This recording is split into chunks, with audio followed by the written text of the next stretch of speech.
Breaking news: a romantic dinner at one of Chicago's most exclusive restaurants turned into a scene that diners say they'll never forget. Witnesses watched in stunned silence as a wealthy tech millionaire publicly humiliated his fiancée in front of friends, calling her ugly before ending their engagement at the dinner table. Phones stopped recording. Conversations went quiet. Even the waitstaff froze, unsure whether to step in or simply look away. But what happened after she walked out of that restaurant wasn't the ending anyone expected. Because sometimes, the people who try to destroy your confidence don't realize they're pushing you toward the life you were always meant to have. Tonight's story isn't just about heartbreak. It's about the invisible wounds careless words leave behind. It's about how childhood memories can quietly shape the way we accept love, and the lies we believe about ourselves. Most importantly, it's about discovering that real love doesn't begin the moment someone calls you beautiful. It begins the moment someone makes you feel safe enough to stop believing you're not. Before we begin, welcome to Love Stories by Mr. Johnson. Whether you're joining us for the first time, or you're already part of our storytelling family, we're grateful you're here. If you enjoy heartfelt stories filled with powerful life lessons, take a moment to subscribe, like this video, and turn on notifications so you never miss a new story. Your support helps us continue bringing meaningful stories that inspire, encourage, and remind us all that love is about far more than appearances. Now, let me take you back to the night everything changed. A night that began with champagne glasses, laughter, and a celebration of love, and ended with one sentence that shattered a woman's confidence. Or so everyone thought. The first thing Ava Brooks did whenever she sat down at a restaurant was fold her napkin. Not because it needed folding. The crisp white linen was already perfectly arranged by the staff. She folded it anyway, once into a rectangle, then again into a neat square, running her fingertips along the edges until every crease lined up. Most people never noticed. To them, it was just a harmless little habit. To Ava, it was how she quieted the noise inside her mind. Her grandmother had taught her that trick years ago. When your heart starts racing, Grandma Louise used to say, placing a napkin into young Ava's trembling hands, give your hands something gentle to do. Your hands can remind your heart that everything is going to be okay. Ava never forgot those words. She was 31 now, a respected pediatric occupational therapist in Chicago, trusted by children who struggled to express themselves and admired by parents who saw miracles in her quiet patience. Every day she helped frightened little hands learn to hold pencils, tie shoelaces, button shirts, and believe they were capable. Yet somehow, the woman who spent her days teaching children confidence still struggled to believe in her own. She smiled easily. She encouraged everyone. She listened more than she spoke. But beneath that calm exterior lived an old question she had carried since childhood. Am the first enough? It wasn't a question she asked out loud anymore. It simply lived inside her, surfacing in quiet moments, when she caught her reflection in a store window, when someone complimented another woman's beauty, or when she walked into rooms filled with people who seemed effortlessly confident. She had learned to hide it well, maybe too well. That Friday afternoon began like dozens before it. The Children's Therapy Center buzzed with cheerful chaos. Bright murals covered the walls, tiny sneakers squeaked across polished floors, and laughter drifted from every room. A 6-year-old boy named Mason sat across from Ava, frowning at a stubborn shoelace. I can't do it, he muttered, dropping the lace onto his lap. Ava smiled gently. You can't do it yet. He looked up. There's a difference? A very big one. She picked up the lace without tying it herself. If I do it for you, you'll think you needed me. She handed it back. But if you learn to do it yourself, you'll remember that you were stronger than you believed. Mason stared at the shoelace for a long moment. After 3 clumsy attempts, his fingers finally made the knot. His face lit up. I did it! You sure did. He threw his arms around her, before racing to show his mother. Watching him run down the hallway, Ava couldn't help but smile. Helping children discover confidence had become her life's purpose. Sometimes she wondered if she'd chosen the profession because she spent so much of her own life searching for that feeling herself. As the clinic closed for the evening, her co-worker and closest friend, Jasmine Reed, leaned against the doorway holding 2 takeaway coffees. You've got that dinner tonight, don't you? Ava accepted the cup. I do. The big celebration? She nodded. Grant's company just landed another major investment. Jasmine raised an eyebrow. So basically, another excuse for rich people to congratulate each other? Ava laughed softly. Something like that. Jasmine studied her friend for a moment. You don't sound excited. I am. You're thinking too hard. I always think too hard. Exactly. Jasmine crossed her arms. Can I ask you something without you getting defensive? When have I ever gotten defensive? Jasmine gave her a look. Fair point. She hesitated before speaking. Are you happy? The question landed more heavily than Ava expected. She opened her mouth, closed it again. Finally she answered, I love Grant. Jasmine sighed. That's not what I asked. Silence stretched between them. Ava stared into her coffee. I think we're just different. Different how? He likes crowds. You like quiet. He likes attention. You avoid it. He likes winning. You like understanding. Ava looked away. Jasmine stepped closer. Joe, I've watched you apologize for things that weren't your fault. I don't. You do. She lowered her voice. And every time Grant makes one of those little jokes at your expense, you laugh before anyone else does. Ava forced a smile. They're just jokes. Are they? Another silence. Jasmine reached over and squeezed her hand. You deserve someone who protects your dignity when other people are watching. The words lingered. Ava smiled politely. But deep down, something shifted. Not enough to change her plans, just enough to make her wonder. An hour later, Ava stood in front of the mirror in her apartment. 3 dresses lay across the bed. A navy blue one, a black cocktail dress, and a simple emerald green dress that her grandmother had once said made her eyes look alive. She reached for the green one, then paused. Grant preferred black. It looks classier, he'd once told her. She stared at the green dress for several seconds before quietly placing it back on the bed. The black dress won. Again. As she fastened a pair of pearl earrings, her phone buzzed. Grant, running a little late. Meet everyone at Leclerc. Don't keep them waiting. No, can't wait to see you. No heart emoji. No, love you. Just instructions. She read the message twice, then slipped the phone into her purse. The taxi ride downtown carried her through streets glowing with evening lights. Chicago looked beautiful after sunset. Couples strolled hand in hand along the sidewalks. Street musicians filled the air with jazz. For a moment, Ava rested her forehead against the window. She remembered another evening years earlier. Grant hadn't been a millionaire then. He'd been an ambitious software engineer with worn-out sneakers and dreams far bigger than his bank account. Their first date had been at a tiny diner where they split a slice of apple pie because neither of them could afford dessert for 2. He'd looked at her across the table and smiled. I know this isn't fancy. It doesn't have to be. One day I'll take you somewhere incredible. She laughed. I'd rather have someone kind than someone rich. Back then, she believed kindness and ambition could grow together. She never imagined one might slowly replace the other. The taxi stopped outside Leclerc, one of Chicago's most exclusive restaurants. Luxury cars lined the entrance. Valets hurried between polished vehicles. Soft golden light spilled from crystal chandeliers visible through towering windows. Ava took a slow breath. She smoothed the front of her dress, folded her hands together, then unconsciously mimicked folding a napkin with her fingers. Grandma Louise would have smiled. Steady hands, steady heart. She whispered the words to herself, then stepped inside. A hostess greeted her warmly. Good evening, you must be Ms. Brooks. Yes. They're expecting you. The hostess led her through the elegant dining room toward a large private table. Laughter echoed before Ava even reached it. Grant's voice carried above everyone else's. Confident, effortless, successful. As Ava rounded the corner, Grant looked up. Their eyes met. He smiled. But something about it felt different. Not warm. Not relieved to see her. Almost performative. She couldn't explain why. Only that, for the first time in years, walking toward the man she was about to marry felt less like coming home, and more like stepping onto a stage. Ava followed the hostess through the elegant dining room, the soft glow of crystal chandeliers reflecting off polished marble floors. Conversations floated through the air, blending with the gentle notes of a pianist performing near the grand staircase. It was the kind of place where people celebrated promotions, anniversaries, and engagements. Tonight was supposed to be one of those celebrations. Grant had recently closed the biggest investment deal of his career, and he insisted that everyone important in his life be there. Business partners, longtime friends, investors, and their spouses filled the private dining room reserved for the occasion. As Ava stepped inside, nearly every seat was occupied. Grant stood immediately. There she is, he announced with a broad smile. Everyone turned toward her. For a moment, she relaxed. Maybe Jasmine had been overthinking things. Maybe she had been too. Grant walked over and kissed her lightly on the cheek. You made it. I wouldn't miss it. You look nice. Nice. The word lingered in her mind longer than it should have.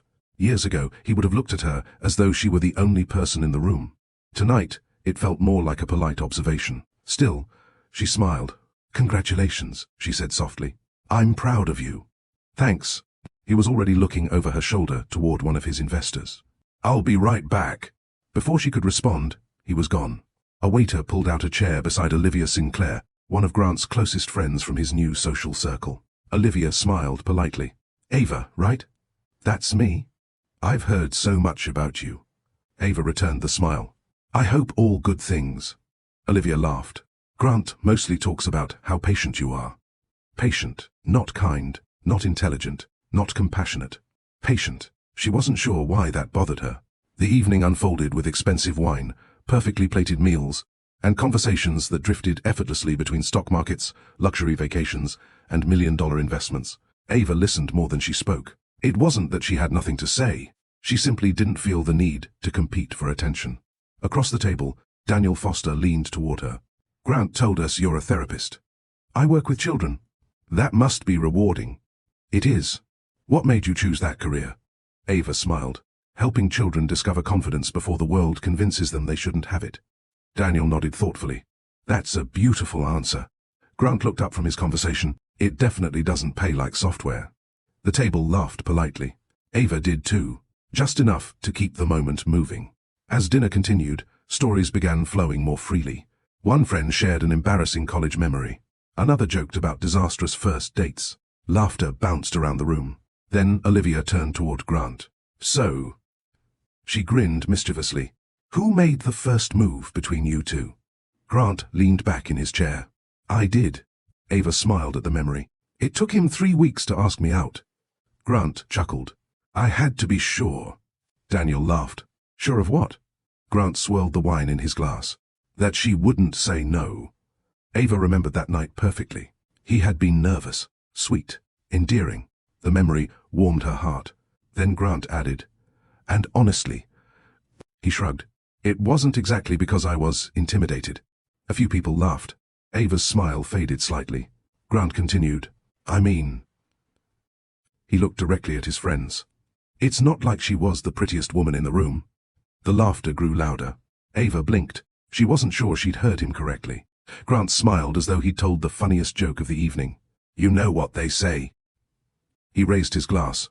"Marry the loyal one." Another round of laughter. Someone clinked a wine glass. Someone else muttered, "Fair enough." Ava remained perfectly still. Her fingers instinctively reached for the linen napkin resting on her lap. She folded one corner, then another, exactly as Grandma Louise had taught her years ago. Steady hands, steady heart. Grant looked toward her. "Oh, come on." He laughed. "You know I'm kidding." Was he? She searched his face.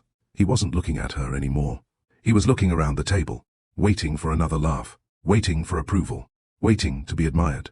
In that moment, Ava realized something she had never allowed herself to see before. Grant cared more about impressing the people around him than protecting the woman beside him. Daniel's smile disappeared. Olivia looked down at her plate. Even the waiter paused briefly before continuing to pour water. No one knew what to say. Grant broke the silence himself. "Actually," he sighed dramatically, "since everyone's here." "Ciao." Ava slowly lifted her eyes. Something inside her whispered, "This isn't over." Grant reached into the inside pocket of his suit jacket. Not for a ring, for an envelope. He placed it gently on the table. "I've been thinking about this for a while." Every sound in the room seemed to disappear. "I don't think we're right for each other anymore." Ava stared at him, certain she had misunderstood. He continued calmly, "We've grown into different people. No anger, no tears, just cold certainty. I think it's better if we end the engagement." No one moved. No one even reached for a glass. The pianist outside the room continued playing, unaware that an entire future had just fallen apart inside those 4 walls. Ava looked at the engagement ring on her finger. For several seconds, she simply stared at it. Not because she wanted to keep it, because she was remembering another night years ago. Grant had knelt beside the lake where they'd had their first picnic. His hands had been shaking. "I don't promise to be perfect," he'd said. "I just promise to choose you every day." How strange that memories could remain beautiful, even after the person who created them no longer deserved them. Without saying a word, Ava slowly removed the ring. She placed it gently on the table beside the unopened envelope. Then she stood. No shouting, no insults, no dramatic exit. She simply looked at Grant one last time. "I hope one day," she said quietly, "you learn the difference between making people laugh and making them feel small." The room fell silent. Grant opened his mouth, but no words came. Ava turned and walked toward the door with calm, measured steps. Behind her, no one applauded. No one celebrated.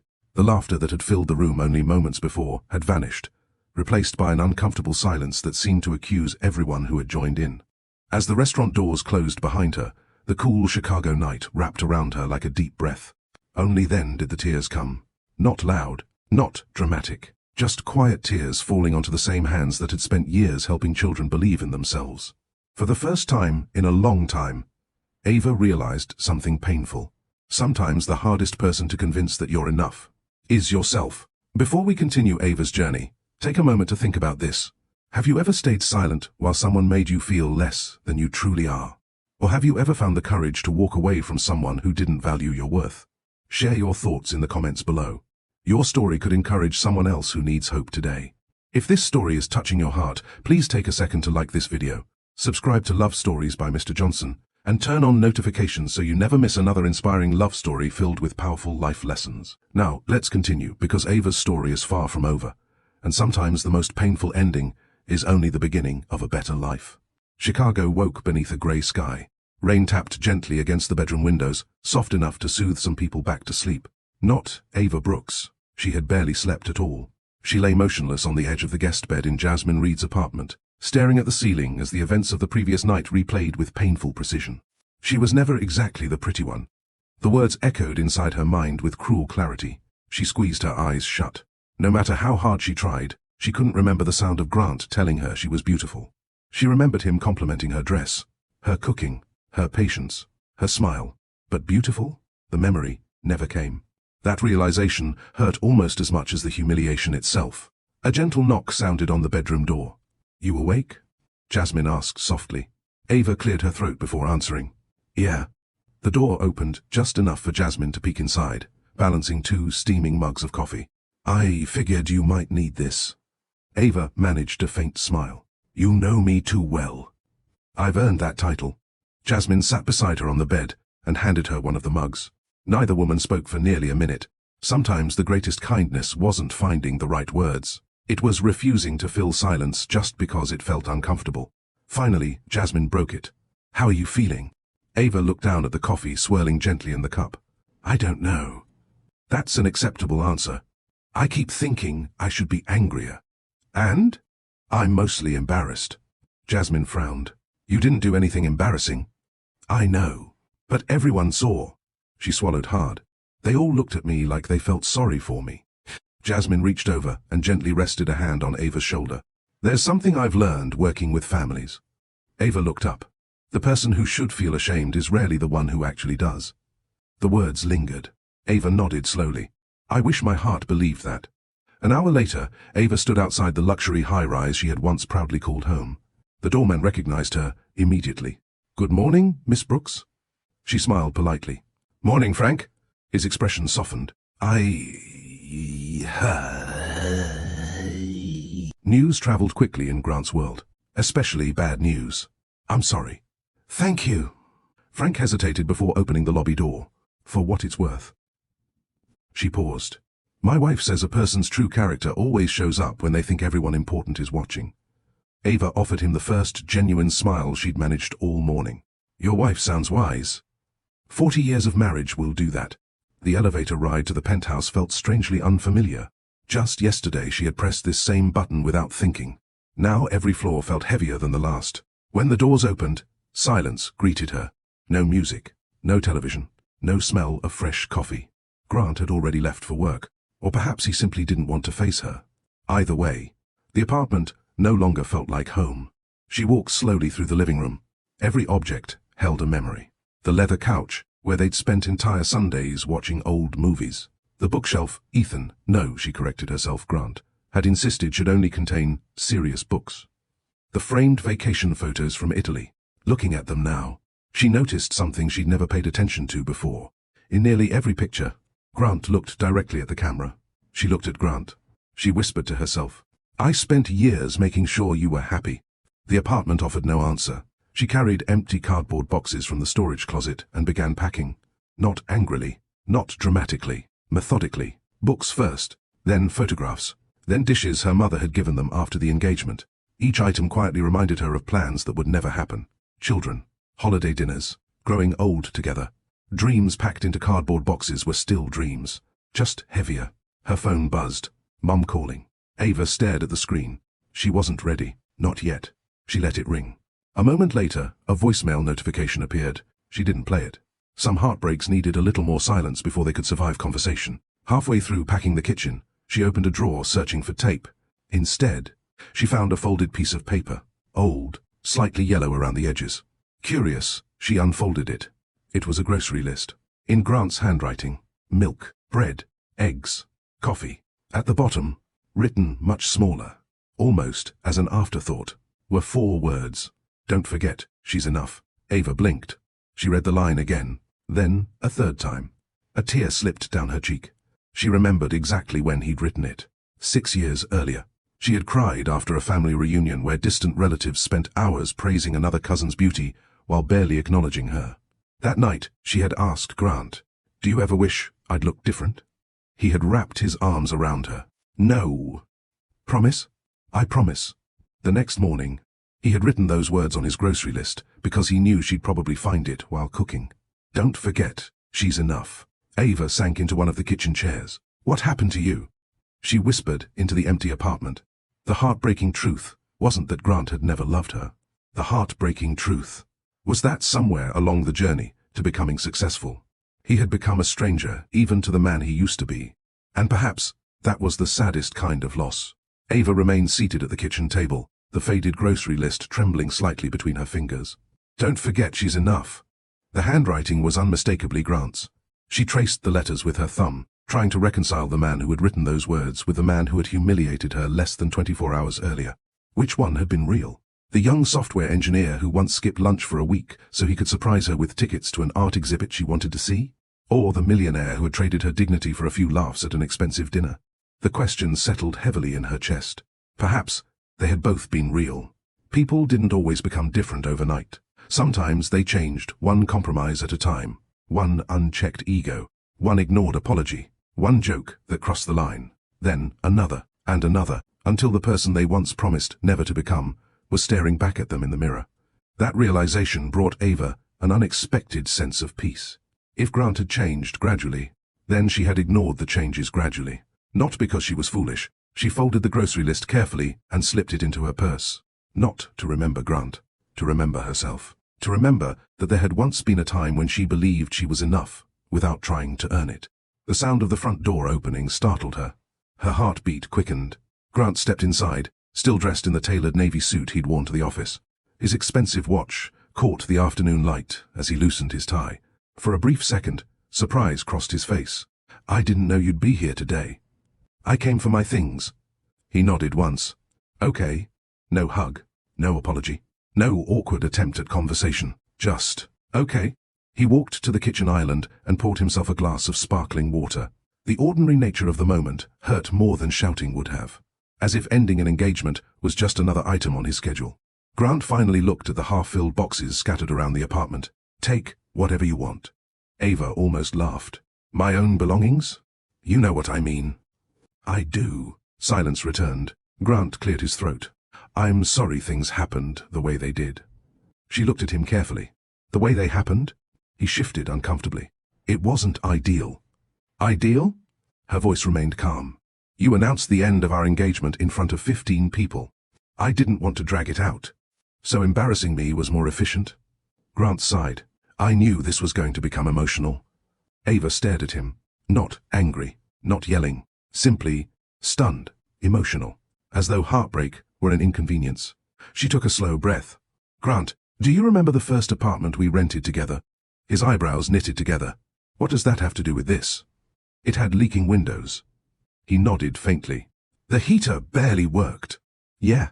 We used to put towels on the floor every time it rained." A reluctant smile appeared on his face. "I remember. You told me we'd laugh about it someday."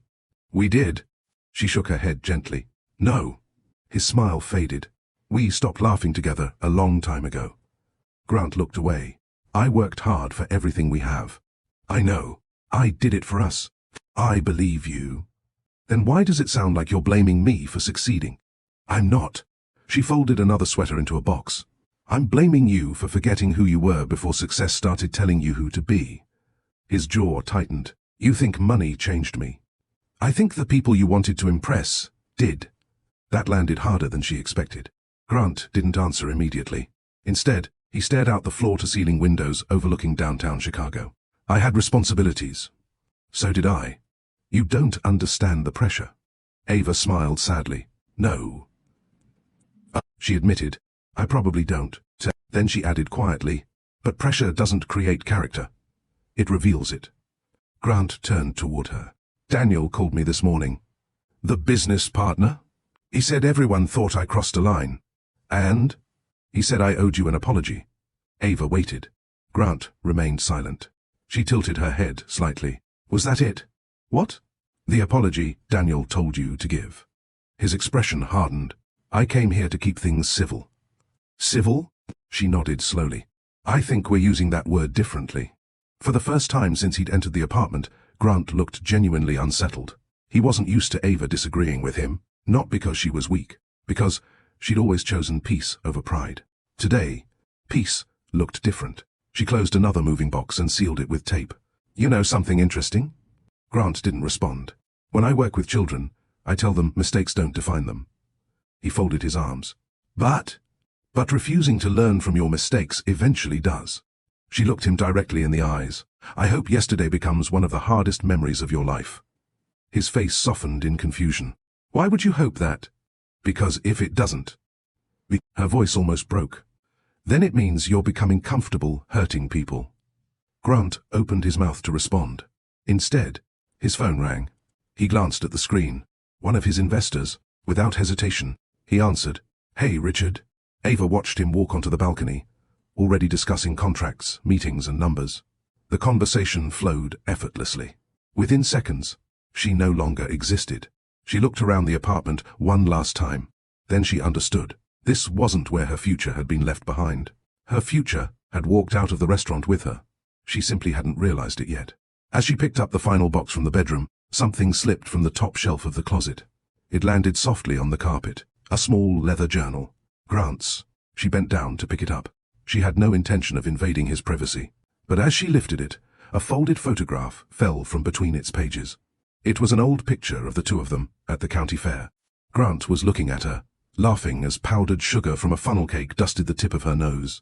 On the back, in his handwriting, were words she'd never seen before. She reminds me of the man I want to become. I just hope success never convinces me that she's not enough. Ava's breath caught. She closed her eyes. The journal suddenly felt heavier than its pages should allow. Who had written those words? And when had that man disappeared? She gently slid the photograph back into the journal, placed it exactly where she'd found it, and quietly closed the closet door.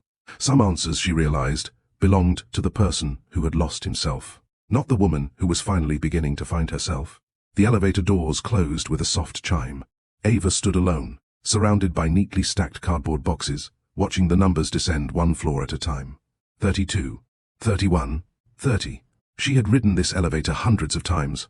Usually she spent the ride thinking about what she would cook for dinner, or whether Grant had remembered to water the small fern she insisted made the apartment feel less like a showroom. Today, every floor felt like another layer of her old life falling away. When the doors opened into the lobby, Frank, the doorman, immediately stepped forward. Can I help you with those, Miss Brooks? She smiled gratefully. I'd appreciate that. Frank picked up two of the heavier boxes without another word.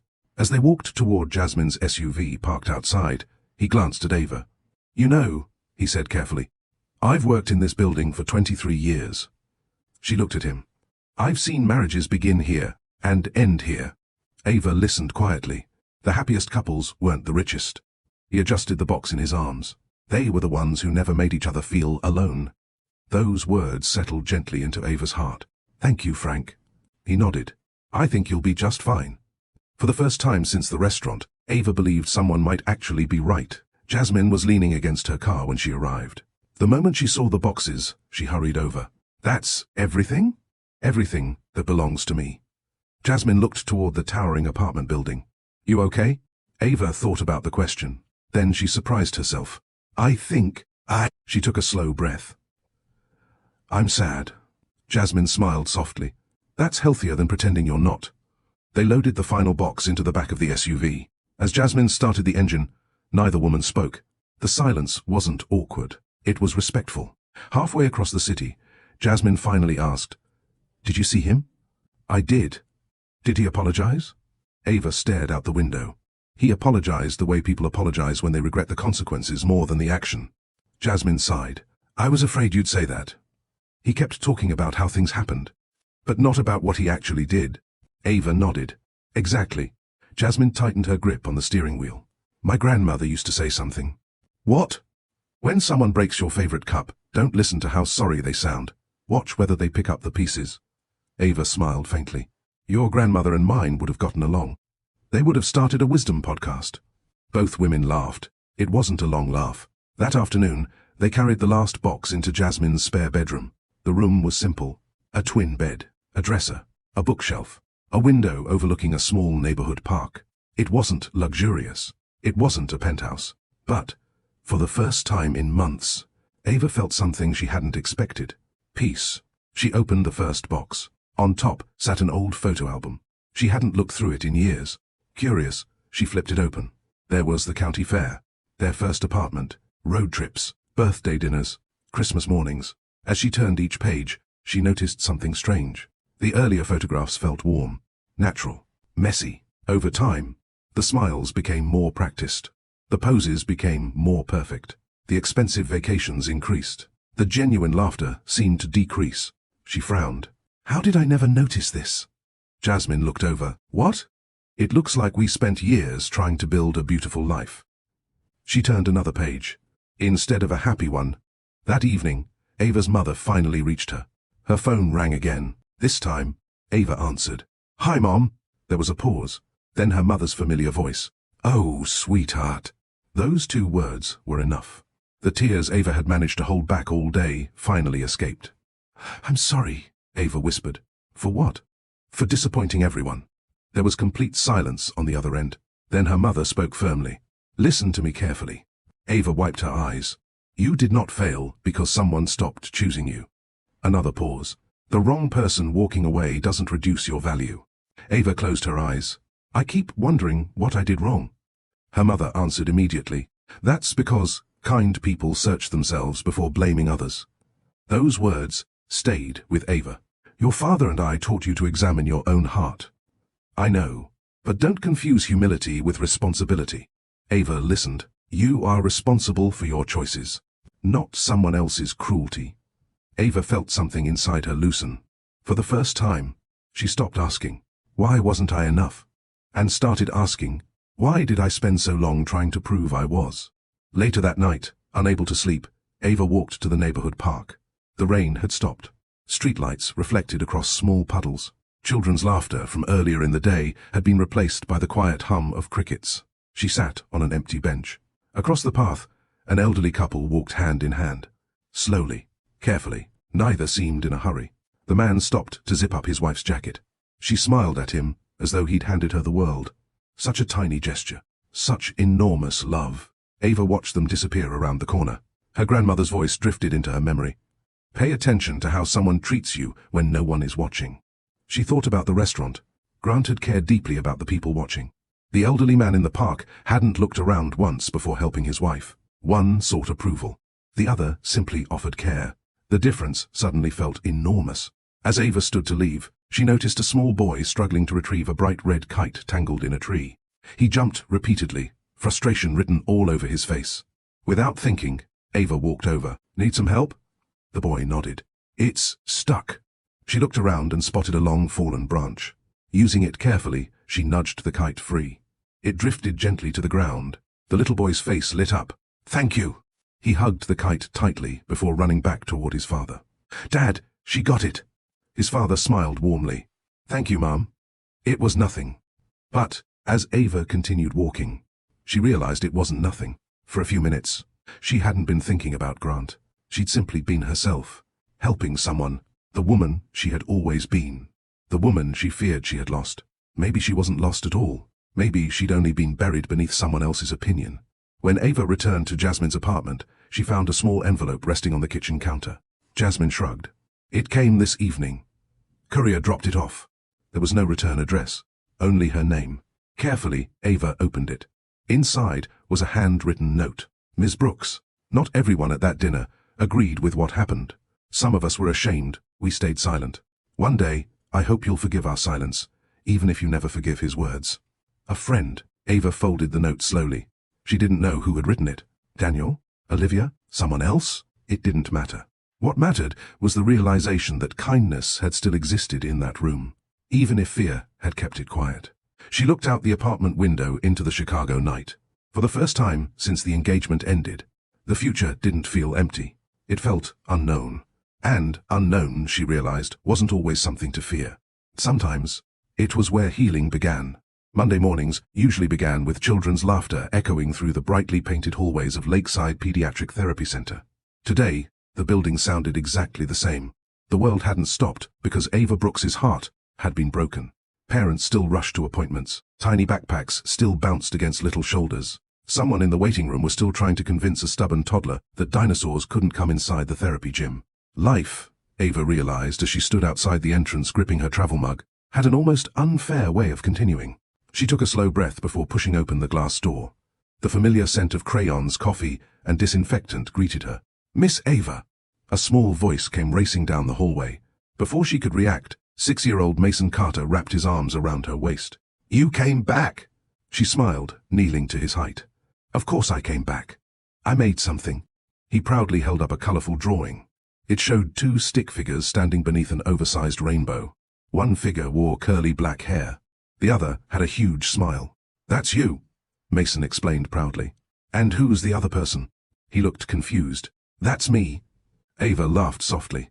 "I should have guessed." He nodded seriously. "My mom says you help people feel brave." The words caught her completely off guard. She blinked several times before smiling. "Your mom is very kind." "No." Mason shook his head. "She's right." Then, with all the confidence only children possess, he skipped toward his therapy room. Ava stood frozen for several seconds. How strange. One little boy saw courage in her, while she could barely recognize it herself.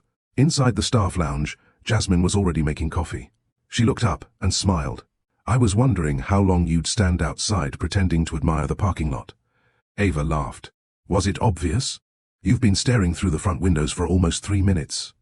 "I was giving myself a pep talk." "And?" "I'm still negotiating." Jasmine handed her a fresh cup. "You showed up." "I almost didn't." "But you did." Jasmine leaned against the counter. "Never underestimate the power of showing up when your heart wants to hide." Ava nodded thoughtfully. "I'm beginning to think healing isn't about feeling stronger." "What do you think it is?" "It's about doing ordinary things, while you're still hurting." Jasmine smiled. "Now that sounds like something Grandma Louise would have said." Their morning meeting began a few minutes later. The clinic director, Dr. Helen Morrison, welcomed everyone before reviewing the week's schedule. As the meeting ended, she gently touched Ava's arm. "Could you stay for a minute?" Ava's stomach tightened. "Of course." Once the room emptied, Helen closed the office door. "I heard about your engagement." Ava looked down. "I wasn't planning to bring my personal life to work." "I'm glad you didn't." Helen smiled warmly. "But I wanted to check on you as a person, not as an employee." "I'm okay." Helen raised an eyebrow. "That's the answer people give when they don't know how to explain they're not." Ava couldn't help smiling. "Am I that transparent?" "Only to people who care." Helen sat across from her. "You know why parents trust you so much?" Ava shrugged. Listen." "You never make their children feel broken." Those words settled into the room. Helen continued. "I hope you'll remember to offer yourself the same kindness." The rest of the morning passed quickly. One child practiced handwriting. Another learned to button a winter coat. A teenager recovering from an injury celebrated finally tying his own shoes again. Each tiny victory reminded Ava why she loved her work. Healing rarely happened all at once. It happened one small success at a time. Perhaps hearts weren't so different. Just before lunch, Ava's phone buzzed. Unknown number. She hesitated before answering. "Hello? Ava?" It was Daniel Foster, Grant's business partner. "You probably weren't expecting me." "No." "Oh." She walked into the empty courtyard outside the clinic. "I wasn't." Daniel sighed. "I've been trying to decide whether to call." "You don't have to explain." "I actually do." He paused. "I owe you an apology." Ava leaned against a brick wall. "For what?" "For laughing." Silence. I didn't think it was funny. His voice cracked slightly. I laughed because everyone else laughed. Ava closed her eyes. I've replayed that night 100 times. So have I. I keep wondering. Daniel hesitated. What would have happened if even one of us had said, Grant, that's enough? Neither of them spoke for several seconds. Finally, Ava answered, I asked myself that too. I'm ashamed. I believe you. I don't expect forgiveness. I know. Daniel exhaled slowly. I just wanted you to know, not everyone at that table agreed with him. Ava thought about the anonymous note she'd received the night before. So it was you. You figured it out? I had a feeling. I'm sorry I didn't sign my name. You signed it with honesty. That was enough. After the call ended, Ava remained outside for several minutes. The breeze carried the scent of freshly cut grass through the courtyard. She realized something unexpected. Daniel's apology hadn't erased her pain, but it had corrected one painful memory. She had convinced herself everyone in that room thought she deserved to be humiliated. That wasn't true. Some people had simply lacked the courage to speak. There was an important difference. Grandma Louise used to say, never let one painful moment convince you the whole world thinks the same way. Maybe this was what she meant. That evening, as Ava prepared to leave work, Jasmine caught up with her in the parking lot. So, what? I signed us up. Ava narrowed her eyes. For what? A Saturday volunteer project. I don't remember agreeing. You didn't. Jasmine. Hear me out. She pulled out her phone. They're restoring the old Harper Community Library. Ava looked at the picture. The century-old brick building had seen better days. Broken windows, weathered stone, scaffolding surrounding almost every wall. It's a neighborhood restoration project, Jasmine explained. Families volunteer, local businesses donate supplies, architects are overseeing the renovation. I'm not exactly qualified to restore buildings. You don't have to be. Jasmine smiled. They need people to organize children's activities while the parents work. Ava looked at the photo again. For the first time in days, the idea of helping someone else sounded comforting. When is it? This Saturday. Ava nodded slowly. Okay. Jasmine grinned. I knew you'd say yes. You sound awfully confident. I know you. As they climbed into their cars, neither woman realized that one ordinary Saturday at an old library would quietly introduce Ava to the man who understood that some hearts, like old buildings, weren't meant to be replaced. They were meant to be restored. Saturday morning arrived with clear skies and the kind of gentle breeze that made Chicago feel almost peaceful. Ava pulled her car into the parking lot of the old Harper Community Library and switched off the engine. She sat there for a moment, looking at the weathered brick building. Scaffolding wrapped around its sides. Several volunteers carried buckets of paint. Others unloaded lumber and gardening tools from pickup trucks. Children chased one another across the lawn while their parents laughed nearby. The place looked worn, but alive. Jasmine climbed out of her own car and waved enthusiastically. There you are. I almost turned around. I figured. You know me too well. I've earned a right. They laughed together as they walked toward the volunteer registration tent. A cheerful woman, wearing a bright orange volunteer t-shirt, greeted them. Good morning, I'm Claire. She handed each of them a name tag. Thank you both for coming. We need people inside with the children's reading corner and outside organizing family activities. Jasmine looked at Ava. You pick. Ava glanced toward the library entrance. I'll stay inside. Claire smiled. Perfect. The restoration team is already working in there, so you'll probably meet our project architect. Ava nodded politely, not thinking much of it. She had come to volunteer. Inside, the library smelled of old wood, fresh paint, and books that had survived decades. Sunlight streamed through tall windows, illuminating shelves covered in protective plastic. Ava carefully arranged children's books on temporary tables, while several young volunteers unpacked, donated puzzles and board games. She smiled as she found an old copy of Charlotte's Web. Her grandmother used to read it to her every summer. Without realizing it, she whispered, "Some stories never get old." They don't. The unexpected voice made her turn. A tall man stood a few feet away, holding a stack of blueprints beneath one arm. He was wearing faded jeans, worn work boots, and a grey long-sleeved shirt with the sleeves rolled to his forearms. There wasn't anything flashy about him. No expensive watch, no designer suit, just quiet confidence. I've probably read that book 20 times, he said with an easy smile. Ava smiled politely. I thought I was the only adult who still loved it. I think the best children's books teach adults just as much. She couldn't help agreeing. They do. He extended his hand. I'm Ethan Mercer. Ava Brooks. It's nice to meet you. You too. He looked around the room. Thank you for volunteering. It seemed like a good cause.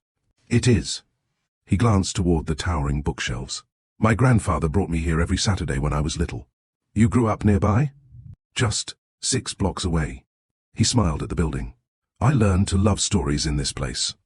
Ava looked around differently now. It must mean a lot to restore it. It feels like paying back an old friend. There was something about the way he spoke. No performance, no need to impress, just sincerity. Before Ava could respond, someone called his name. Ethan, we need you outside. I'll be right there. He looked back at Ava. I hope you enjoy the day. I think I already am. He smiled once before walking away. Ava watched him disappear through the doorway.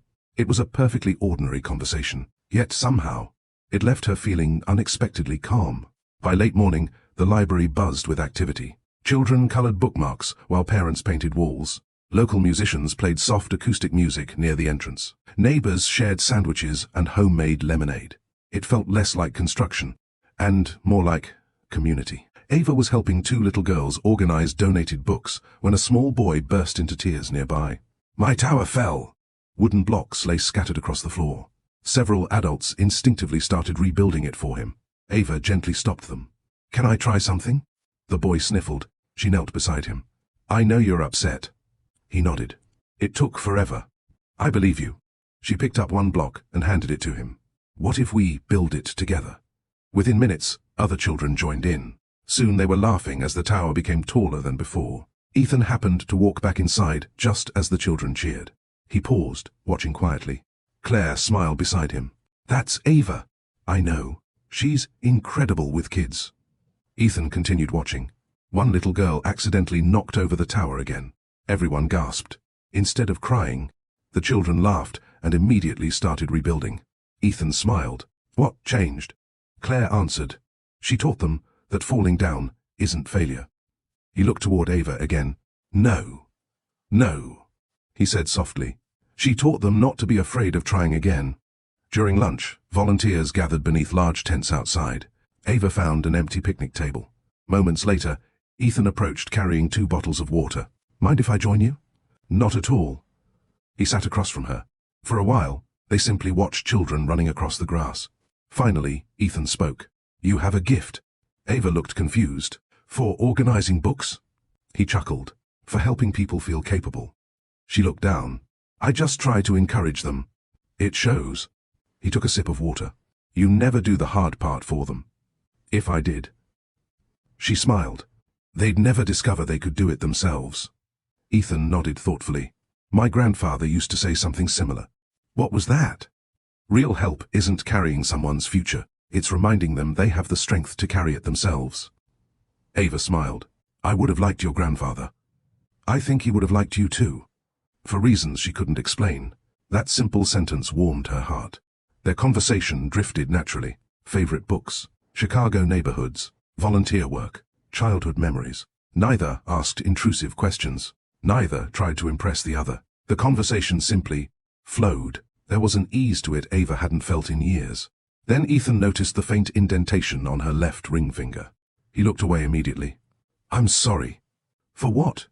I didn't mean to stare. She instinctively tucked her hand beneath the table. It's okay. He hesitated. I lost someone once too. Ava looked at him. My fiancé. There was no bitterness in his voice. Only quiet honesty. We weren't right for each other. I'm sorry. So was I. He smiled gently.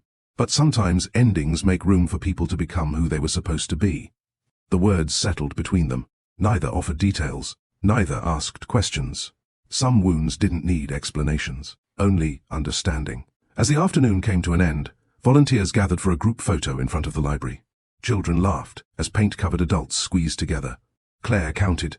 3, 2, 1. The camera clicked. Just as everyone started walking away, Ethan called after Ava. Hey. She turned. I don't know if you're planning to volunteer again next weekend. She waited. But we'd be lucky to have you. She smiled. I think I'd like that. He nodded. So would I. He immediately looked slightly embarrassed by how quickly he'd answered. Ava noticed. Instead of making it awkward, she simply smiled again. I'll see you next Saturday. As she walked toward her car, Jasmine hurried beside her with a grin that was impossible to miss. So what? That architect? Ava laughed. What about him? He smiled at you at least 6 times. You counted? I absolutely counted. Ava shook her head, amused. It was just a conversation. Jasmine looked at her knowingly. Maybe. She opened the passenger door. But, do you know what I noticed? What? For the first time since that restaurant. She smiled warmly. You smiled without forcing it. Ava paused. She hadn't even realized it. As she started her car, she glanced once more toward the old library. Ethan was helping an elderly volunteer carry a heavy box to a truck. He didn't know she was watching. There were no investors, no wealthy friends, no audience, just quiet kindness. Grandma Louise's words echoed gently in her heart. Pay attention to how someone treats people when they think no one is watching. For the first time in a long while, Ava didn't think about the man who had broken her heart. She thought about the kind of man who might help it heal. The following Saturday arrived faster than Ava expected. She told herself it was because the work week had been busy. 6 therapy sessions on Monday, 8 on Tuesday, paperwork that seemed endless, a parent workshop on Thursday. By Friday evening, she barely had enough energy to cook dinner. At least, that's what she told herself. The truth was much simpler. She had been thinking about the old library, and about the quiet architect with the easy smile. Not constantly, not romantically, just occasionally. She remembered how calm she'd felt talking to him. There had been no pressure to impress him, no fear of saying the wrong thing, no need to become a smaller version of herself just to make someone else comfortable. It was a feeling she'd almost forgotten. Saturday morning found Ava standing in front of her closet. She reached automatically for the black blouse she'd worn so many times during her years with Grant. Then she stopped. Her eyes drifted toward an emerald green sweater tucked neatly beside it. The same color she had wanted to wear on the night of the engagement dinner. The one she'd put back because Grant preferred black. She stared at it for several moments. Then, without overthinking it, she smiled. Today's my choice. She slipped on the green sweater. When she looked in the mirror, she didn't see a different woman. She simply saw herself. You look happy. Jasmine made the observation the moment Ava climbed into her car. I look awake. You look lighter. I slept well. You've been sleeping well since volunteering. Ava laughed. Are you trying to interrogate me before breakfast? I'm collecting evidence. Evidence of what? Jasmine started the car. That helping other people is secretly helping you. Ava looked out the window. I think. She paused. I forgot how good it feels to be around people who aren't trying to prove they're important. Jasmine smiled. Now that's progress. The Harper Community Library looked different already. Fresh paint brightened the front entrance. Several cracked windows had been replaced. Flower beds lined the walkway where weeds had grown just a week earlier. Children were planting colorful flowers beneath the supervision of local volunteers. It already feels alive, Ava whispered. Jasmine nodded. Kind of like someone I know. Ava rolled her eyes. You've become impossible. I've become observant. Inside, Ethan stood on a ladder carefully restoring intricate woodwork above one of the bookshelves. He hadn't noticed Ava arrive. His attention remained fixed on every tiny detail. He sanded the surface slowly, patiently, almost lovingly. A younger volunteer standing below looked impatient. Nobody's going to notice those little scratches. Without climbing down, Ethan smiled. Maybe not. Then why spend an hour fixing them? Ethan rested the sandpaper on the shelf. Because they deserve to be fixed. The volunteer shrugged. It's hidden behind the shelves. Ethan looked at him kindly. Character is what you repair when nobody will ever know it was broken. Ava stopped walking. She wasn't sure why that sentence affected her so deeply. Perhaps because she had spent years trying to repair herself in places nobody else could see. Ethan finally climbed down from the ladder. The moment he turned around, he noticed her. His face brightened immediately. Good morning. Morning. He looked at her sweater. Green suits you. The compliment arrived so naturally that Ava almost missed it. There was no lingering stare, no exaggerated admiration, just an honest observation before he continued. It reminds me of spring. She smiled. Thank you. Then he looked toward the entrance. I'm glad you came back. So am I. For reasons she couldn't explain, she meant it. Claire hurried over, carrying a clipboard. Perfect. You're both here. She clapped her hands together. I've got an assignment. Ethan laughed. That sounds dangerous. It probably is. She pointed toward the children's reading room. The bookshelves need reorganizing before next weekend's reopening. She looked between them. I'm putting you two in charge. Jasmine, who had wandered over just in time to hear the assignment, tried very hard not to smile. I'll be outside with the garden crew, she announced a little too quickly. Claire looked confused. I didn't ask, but I'm volunteering. Jasmine was already walking away. Have fun. Ava watched her leave. I think we were just set up. Ethan chuckled. I had the same thought. The reading room was quiet, except for the soft rustling of books. Hundreds of donated titles sat stacked in boxes waiting to be sorted. Ethan picked up a copy of To Kill a Mockingbird. Alphabetical? Ava nodded. Always. Good. I would have judged you if you said color-coded. He laughed. I'll keep that in mind. They worked side by side. No awkward silence. No forced conversation. Just comfortable companionship. After several minutes, Ethan held up a worn children's book with taped pages. Would you keep this? Ava examined it.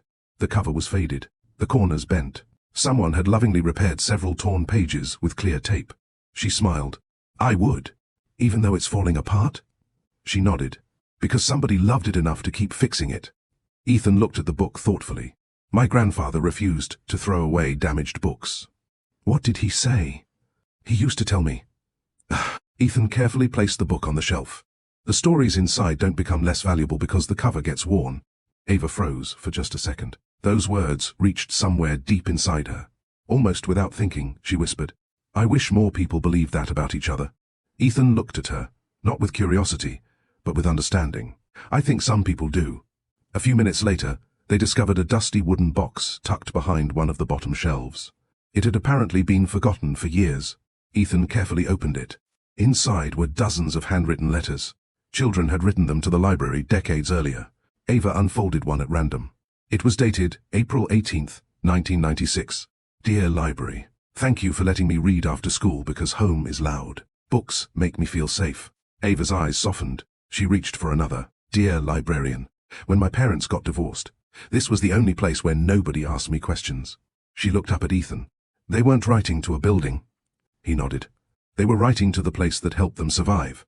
They spent the next several minutes quietly reading the letters. Each one carried a different story. Loneliness, hope, fear, dreams, small victories.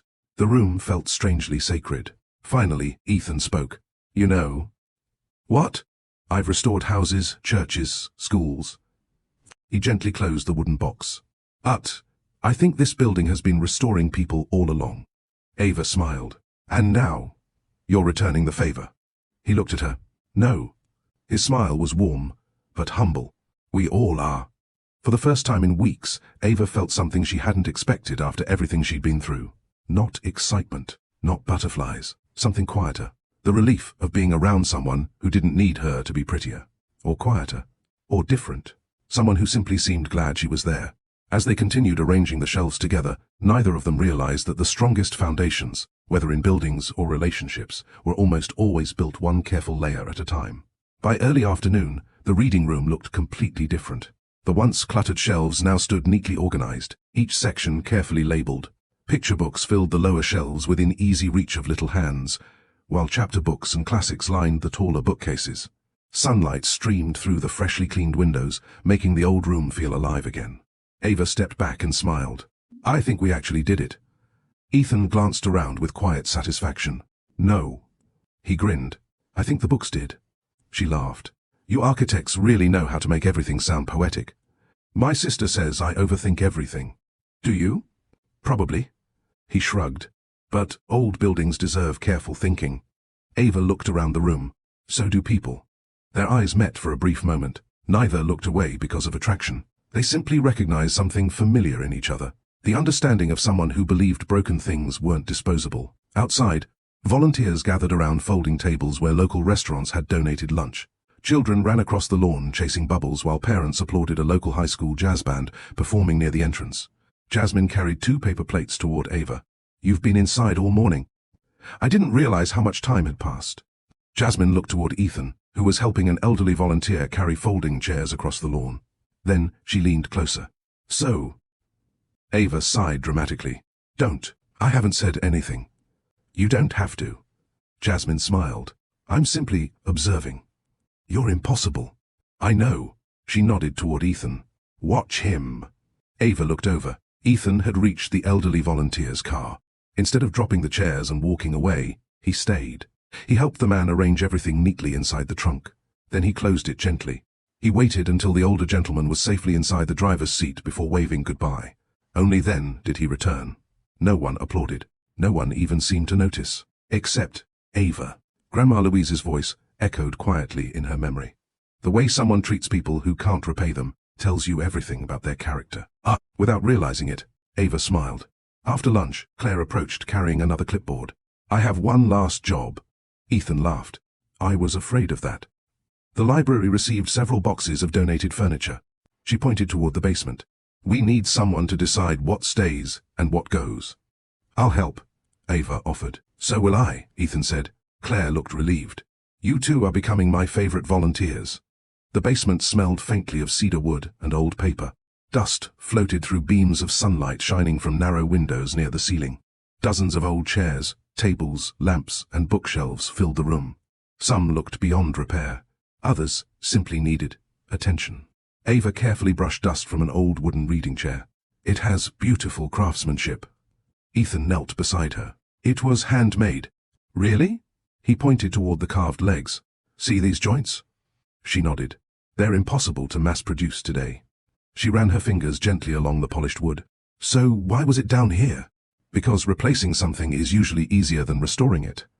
His answer lingered. Ava looked at the chair differently. That's true about relationships too. Ethan didn't respond immediately.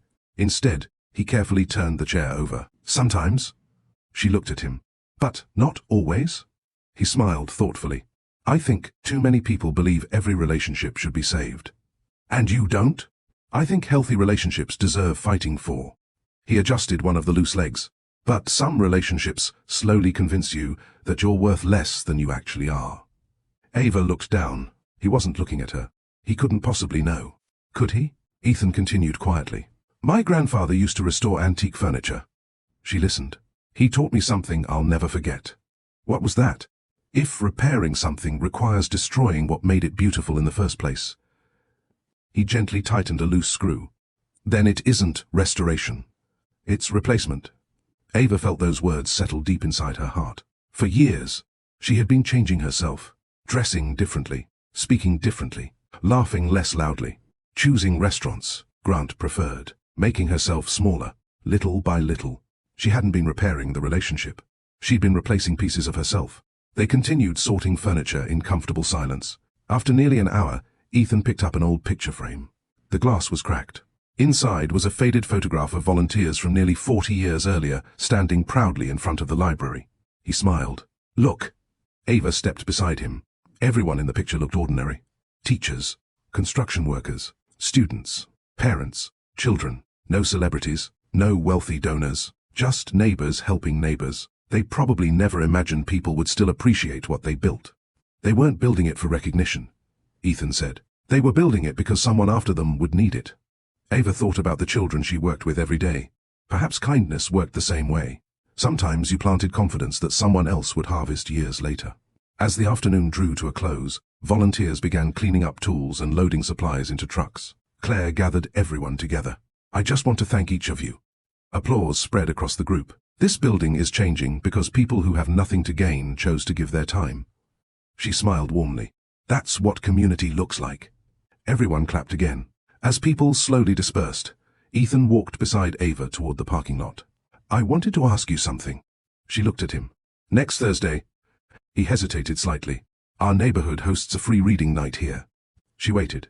They asked if I'd speak about the restoration project. He smiled awkwardly. I was wondering if you'd like to come. Ava noticed he hadn't called it a date. He wasn't assuming anything. He was simply extending an invitation. What time? 7. I'd like that. His smile widened naturally. Great. I'll be there. Neither said anything else. There was no dramatic music, no lingering embrace, no flirtatious tension.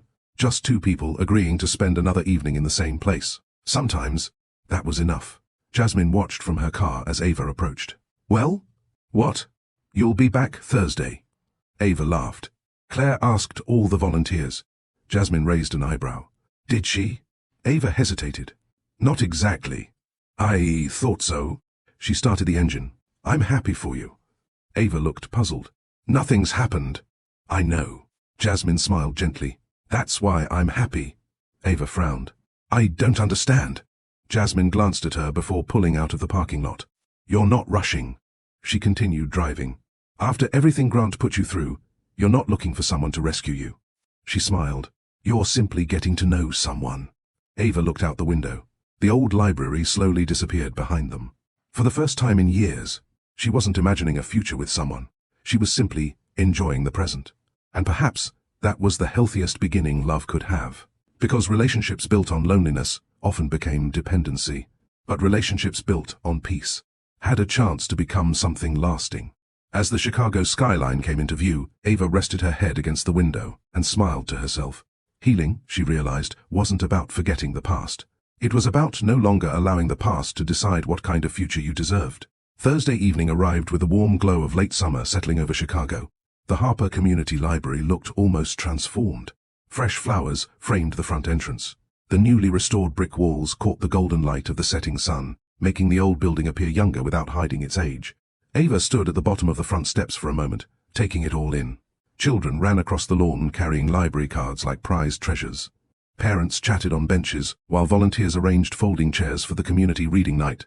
It was still the same library, just cared for. She smiled to herself. Maybe people weren't so different. You made it. Ethan's familiar voice carried across the courtyard. Ava turned. He was wearing dark jeans and a light blue button-down shirt with the sleeves rolled neatly to his forearms. Instead of carrying blueprints, he held a cardboard box filled with donated books. I said I would. I've learned that's something you take seriously. What? Keeping your word. She laughed softly. My grandmother would have haunted me if I didn't. I would have liked your grandmother. I think you would have. For a brief moment, they simply stood there smiling. There was no awkwardness, no pressure, just the comfortable ease of seeing someone you were genuinely glad had shown up. Inside, the reading room buzzed with quiet excitement. Children sat cross-legged on colorful rugs while parents filled rows of folding chairs. A local elementary school choir rehearsed softly near the front of the room. Claire hurried over. I'm so glad you're both here. She handed Ethan a microphone. You're up in 5 minutes. He immediately looked uncomfortable. I'd rather restore another roof. Claire laughed. Too late. She disappeared before he could protest. Ava smiled. Nervous? I'd rather spend 6 hours sanding old wood. I'll be sitting in the front row. That somehow makes it both better and worse. She laughed. You'll do fine. I hope you're right. A few minutes later, Claire stepped onto the small platform at the front of the room. Good evening, everyone. The conversations quieted. Thank you for joining us as we celebrate another step toward restoring Harper Community Library. She smiled toward Ethan. I'd like to introduce the architect leading this project, Mr. Ethan Mercer. Polite applause filled the room. Ethan walked to the microphone. For a second, he simply looked around. Then he smiled. When I was 8 years old, the room immediately became quiet. My grandfather brought me into this library for the first time. He pointed toward one of the restored reading corners. I sat right over there. Several children turned to look.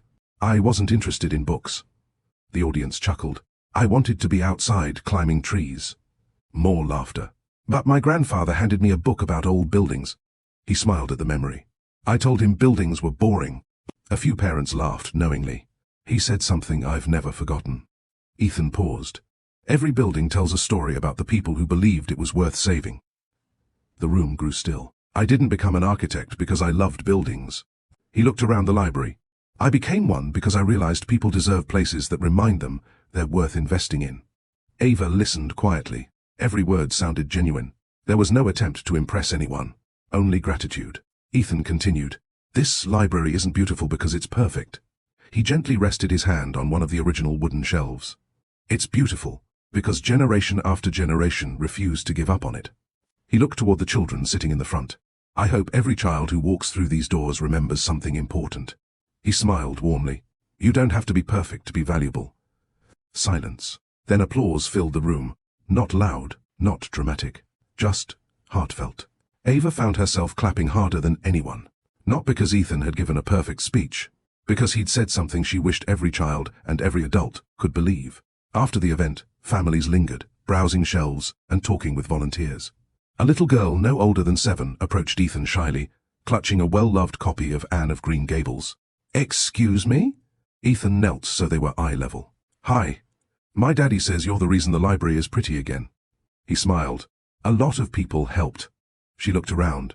Will you fix my dollhouse too? Ava couldn't help smiling. Ethan considered the question seriously. Does it need fixing? The roof fell off. He nodded thoughtfully. I think I can make time for that. The little girl's face lit up. Really? Really? Her father apologized immediately. I'm so sorry. Ethan waved it off. No apology needed. He looked back at the little girl. Bring it next Saturday. She hugged her doll tightly. Thank you.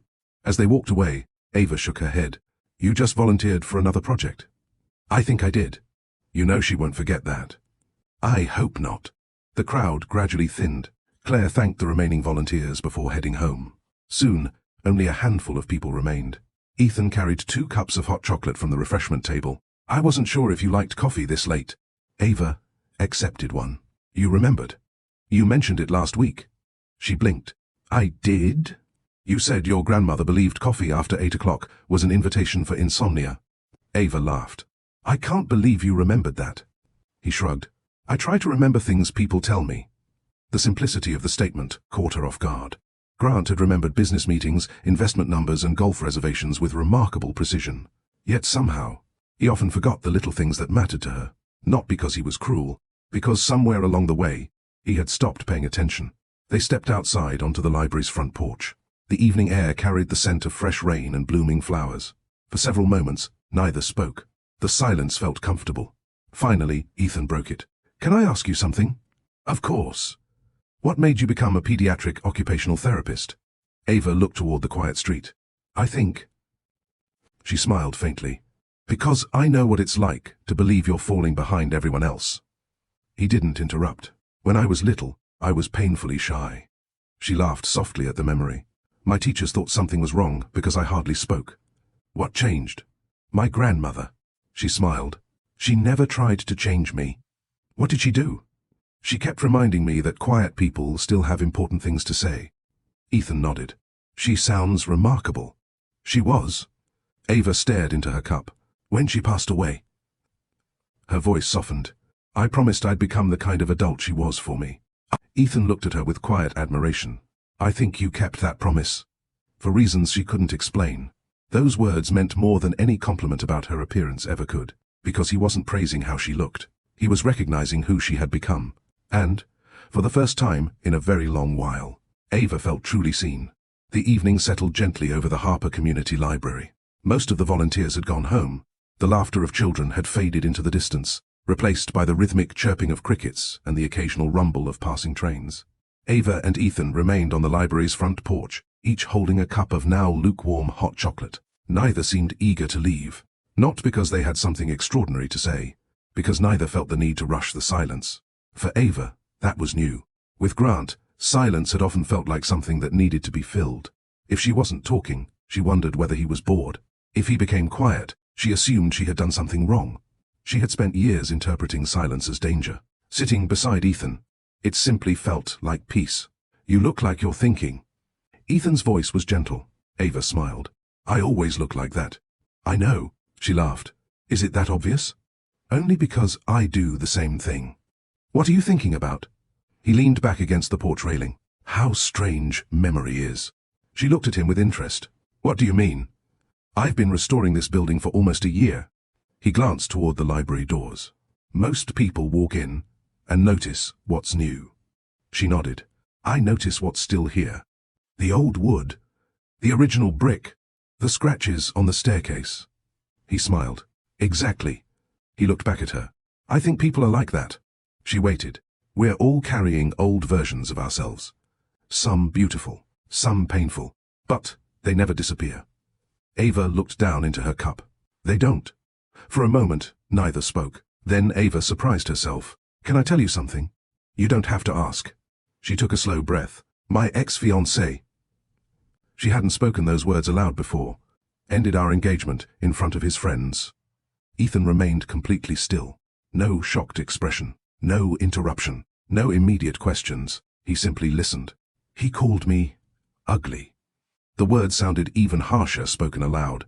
I've replayed that moment every day since. She swallowed. I keep wondering why one sentence has so much power. Ethan looked at the quiet street before answering. Can I tell you what I think? She nodded. I don't think his words hurt, because they were true. She frowned slightly. I think they hurt, because they sounded like something you already feared. Ava felt her breath catch. He continued carefully. Sometimes people don't create our deepest wounds. He met her eyes. They accidentally find wounds that were already there. Tears filled Ava's eyes. Not because she felt judged, because she felt understood. My grandmother used to tell me I was beautiful. She smiled sadly. I believed her when I was little. What changed? Other people. She laughed quietly, though there was little humor in it. School. Comparisons. Magazines. Social media. She shook her head. Eventually, I stopped seeing myself through my own eyes. She looked away. I started seeing myself through everyone else's. Ethan nodded slowly. I know that feeling. She looked surprised. You do? My father. She waited. He wasn't cruel. He smiled faintly. But he believed success solved everything. Ava listened quietly. If I got a 95 on a test. He shrugged. He asked why it wasn't 100. If I won second place. He wondered who came first. He laughed softly. I spent years believing love had to be earned. The words hung between them. That's why my engagement ended. Ava looked at him. My fiancé finally told me. He smiled sadly. That she felt like another goal I was trying to achieve. What happened? I loved her. I believe you. I never made her feel loved. Silence settled again. Finally he said, those aren't always the same thing. Ava thought about Grant. She never doubted that he had loved her once. The painful question wasn't whether he had loved her. It was whether she had felt loved. There was a difference. One she had ignored for years. A cool breeze drifted across the porch. Ava wrapped her hands around the paper cup. Do you ever wish things had turned out differently? Ethan thought for a long moment. I used to. And now? I think wishing changes the wrong thing. She tilted her head. What do you mean? I don't wish my engagement had worked. He smiled thoughtfully. I wish I'd learned the lessons without hurting someone. Ava nodded. That's surprisingly honest. My sister says honesty is cheaper than therapy. She laughed. I think your sister and Jasmine would get along. They'd probably start giving us advice. They already would. Both of them laughed. The sound felt easy, natural. Ava couldn't remember the last time laughter hadn't cost her effort. Just then, an elderly woman slowly climbed the library steps carrying a canvas tote bag. Oh dear, she muttered. I forgot to return these. The library had already closed. Without hesitation, Ethan walked over. Let me help. He opened the door and switched the lights back on. You don't have to do that, the woman said. It's no trouble. Ava watched as he carried the books inside, checked each one into the return box, and even helped the woman locate the reading glasses she'd misplaced in her tote. When they came back outside, the woman smiled warmly. You've got a kind heart, young man. Ethan looked almost embarrassed. I had a good grandfather. After she left, Ava spoke quietly. You know, what? You never look around to see who's watching. He frowned slightly. I don't understand. When you help people. She smiled. You don't seem to care if anyone notices. He looked genuinely puzzled. Should I? She laughed. No. He smiled. My grandfather used to tell me. She grinned. I was wondering when he'd show up again. Ethan chuckled. He said, if kindness needs an audience, it's probably performance. Those words settled into Ava's heart. She thought back to Grant's expensive charity galas. The cameras, the speeches, the headlines. She had mistaken visibility for generosity. Ethan reminded her that the truest acts of kindness were often the quietest. As they walked toward the parking lot, Ethan stopped beside her car. I've been wondering something. She raised an eyebrow. Is this another philosophical question? He smiled. No. He hesitated. I was wondering if you'd like to have dinner sometime. Ava looked at him. There it was. A question she had expected eventually. Yet he didn't rush to fill the silence. He simply waited.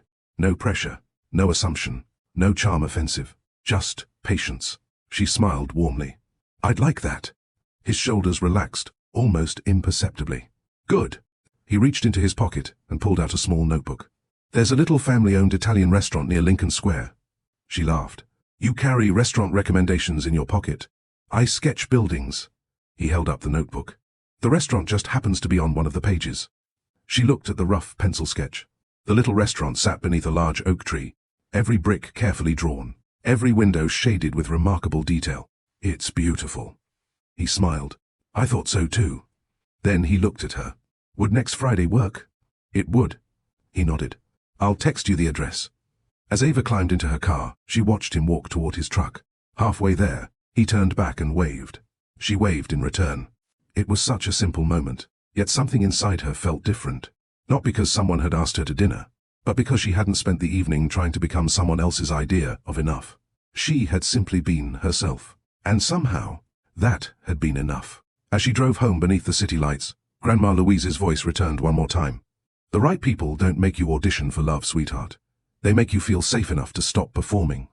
For the first time in years, Ava wasn't falling in love with someone's potential.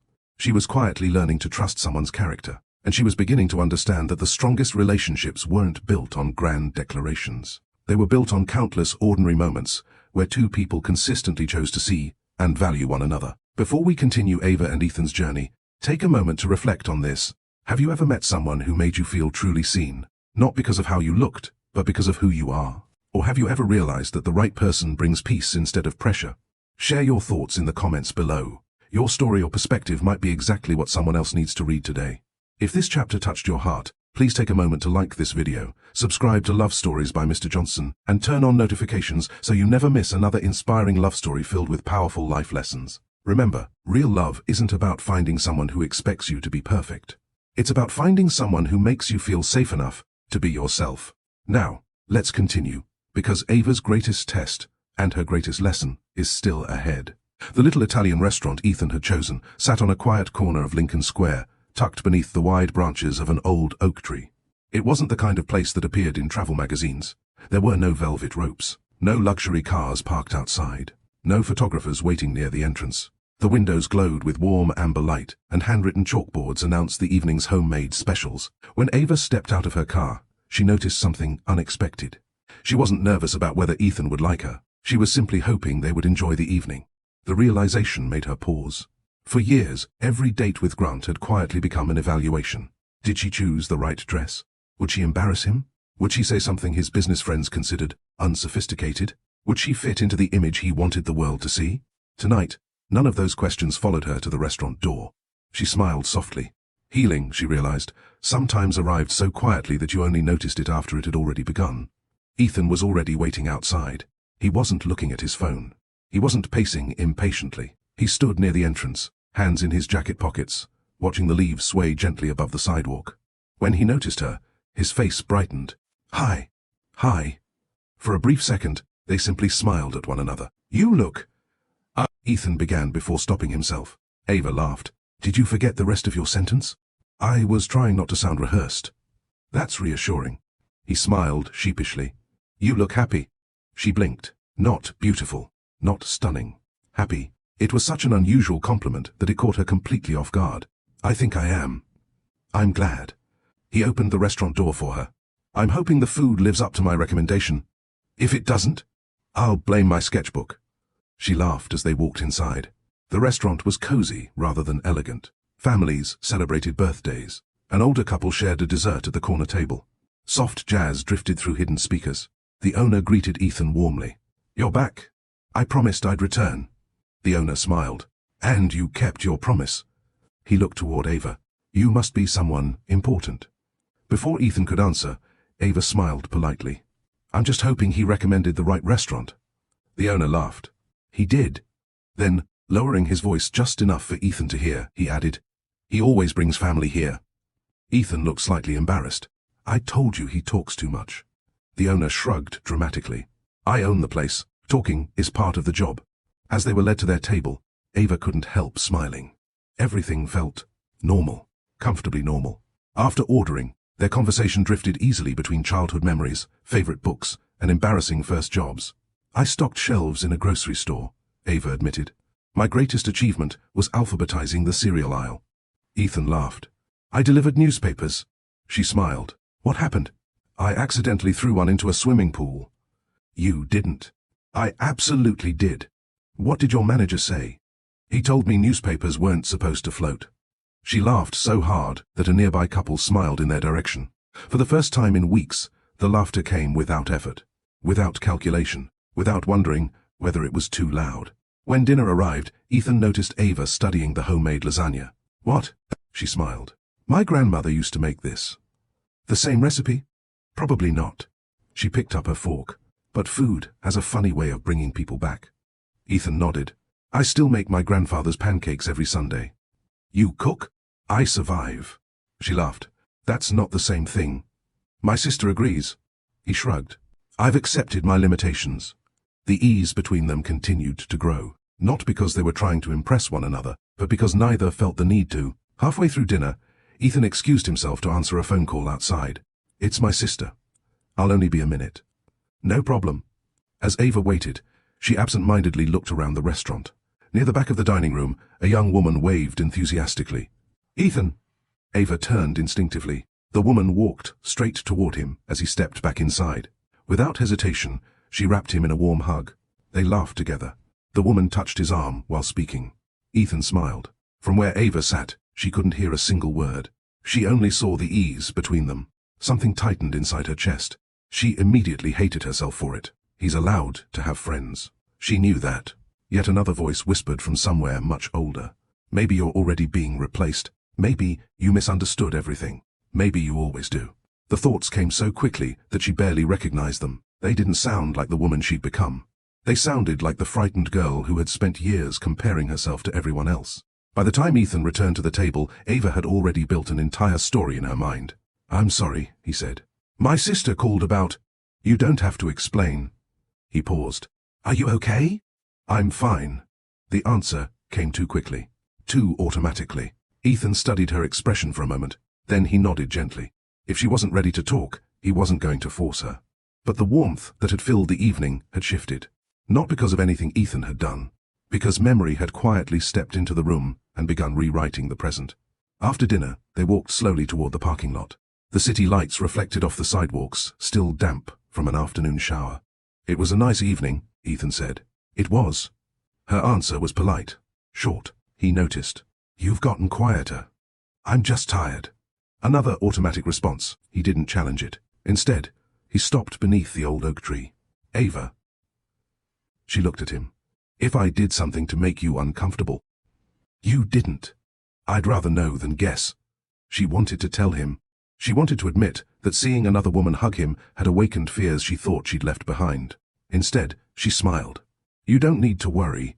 But even as she spoke the words, she remembered something she often told the parents of the children she treated. Children don't always tell you what's wrong, they show you. She wondered if adults were really any different. As they said goodnight, Ethan watched her drive away with a quiet concern he couldn't quite explain. For the first time since they'd met, he felt a small distance growing between them. He just didn't know where it had come from. And Ava, gripping the steering wheel as she headed home through the Chicago night, didn't realize she wasn't reacting to Ethan at all. She was reacting to an old wound that had simply borrowed his face. The next 3 days passed with surprising slowness. Not because Ava was busy. She always was. Children still needed encouragement. Parents still needed reassurance. Paperwork still seemed endless. Life continued exactly as it always had. Only her thoughts refused to cooperate. Every quiet moment returned her to the restaurant. Not the one where Grant had ended their engagement. The one where Ethan had smiled at another woman. The memory replayed over and over. The hug, the laughter, the easy familiarity between them. Each time she remembered it, her mind quietly added details that had never happened. Maybe they had been dating before he met me. Maybe he only asked me to dinner because she wasn't available. Maybe I imagined our connection. She frowned as she completed a therapy note. She knew better. The human brain often filled gaps with fear instead of facts. She taught children and parents that very lesson all the time. Yet somehow, knowing something and believing it were two very different things. On Wednesday afternoon, Jasmine walked into Ava's office carrying 2 sandwiches. "I brought lunch." "You bribed the receptionist again, didn't you?" "I prefer the term negotiated." Ava laughed. "You definitely bribed her." They sat together in comfortable silence for a few minutes. Finally, Jasmine asked, "So?" Ava immediately recognized the tone. "No." "No what?" "Whatever question you're about to ask." Jasmine smiled. "You're avoiding him." Ava looked down. "I've just been busy." I've known you for 11 years. She unwrapped her sandwich. You alphabetize your spice rack when you're avoiding your feelings. Ava sighed. Am I really that predictable? Only to people who love you. That sentence landed gently. Jasmine wasn't accusing her. She was inviting honesty. After a long pause, Ava finally spoke. I saw another woman hug him. Jasmine blinked. And? They looked close. Did he introduce you? I didn't give him the chance. Did you ask who she was? Ava shook her head. No. Did he hide the conversation? No. Did he seem guilty? No. Jasmine folded her hands. So, everything you're upset about happened inside your imagination. Ava opened her mouth, then closed it again. It sounded painfully accurate. I know. No. Jasmine smiled kindly. You understand it. But you don't know it yet. That evening, Ava returned to her apartment and found herself staring at her phone. 3 unread messages from Ethan. Monday, I hope your week is off to a good start. Tuesday, Mason's library tower inspired me to finish a bookshelf I've been putting off. Wednesday, no pressure to reply. Just hoping you're okay. She read the last message twice. No accusation, no guilt, just concern. She placed the phone on the kitchen counter, then immediately picked it back up. Her thumb hovered over the screen. Still, she didn't reply. Across town, Ethan stood in his workshop sanding the edge of an antique dining table. His sister, Sophia Mercer, leaned against the doorway with crossed arms. You've sanded the same corner for 5 minutes. He looked down. I have? You've been somewhere else all afternoon. He smiled faintly. I probably have. Sophia walked closer. Her? He didn't bother pretending. Her? What happened? I honestly don't know. He rested the sandpaper on the workbench. We had dinner. It went well. I thought so. And then? She became quiet. Sophia nodded slowly. And what did you do? I asked if she was okay. What did she say? She said she was tired. Sophia smiled knowingly. And you believed her? I respected her answer. His sister laughed softly. There's a difference. He frowned. I didn't want to pressure her. You don't have to pressure someone to let them know you're still there. Friday afternoon, Ava finished her last appointment just as rain began falling outside. She hurried toward the parking lot carrying an umbrella. Halfway there, she heard someone call her name. Ava. She turned. Ethan stood beside his truck, rain collecting on the shoulders of his jacket. What are you doing here? I was working nearby. He smiled gently. I thought I'd take a chance. She looked at him with surprise. You didn't answer my messages. I know. I figured something might be wrong. There was no anger in his voice, only quiet concern. Rain tapped softly against the umbrella between them. I owe you an apology, Ava admitted. He shook his head. You don't owe me anything. I think I do. She took a slow breath. I saw you hugging another woman. For a second, Ethan looked genuinely confused. Then he blinked. My sister? Ava stared at him. Your sister? He nodded. Sophia. The silence that followed felt almost unbelievable. Ava covered her face with one hand. Oh no. I should have introduced you. I should have asked. They both spoke at the same time, then both laughed. Not because it was funny, because the misunderstanding suddenly seemed so human. I'm embarrassed, Ava admitted. You don't need to be. I built an entire story in my head. He smiled gently. I've done that before. She looked at him. My therapist used to tell me something. You've been to therapy? For 2 years. She nodded with quiet respect. What did your therapist say? He smiled. Don't confuse assumptions with memories. She frowned thoughtfully. What does that mean? It means our minds often grab an old memory. He pointed gently toward his temple. And use it to explain something happening today. He looked at her kindly. I think both of us have been hurt enough to expect pain before it arrives. Ava felt tears gathering again. I didn't realize I was still carrying so much. You don't have to be ashamed of carrying it. He smiled. You just don't have to let it drive. Those words settled deep inside her heart. They walked slowly beneath the umbrella toward a small coffee shop across the street.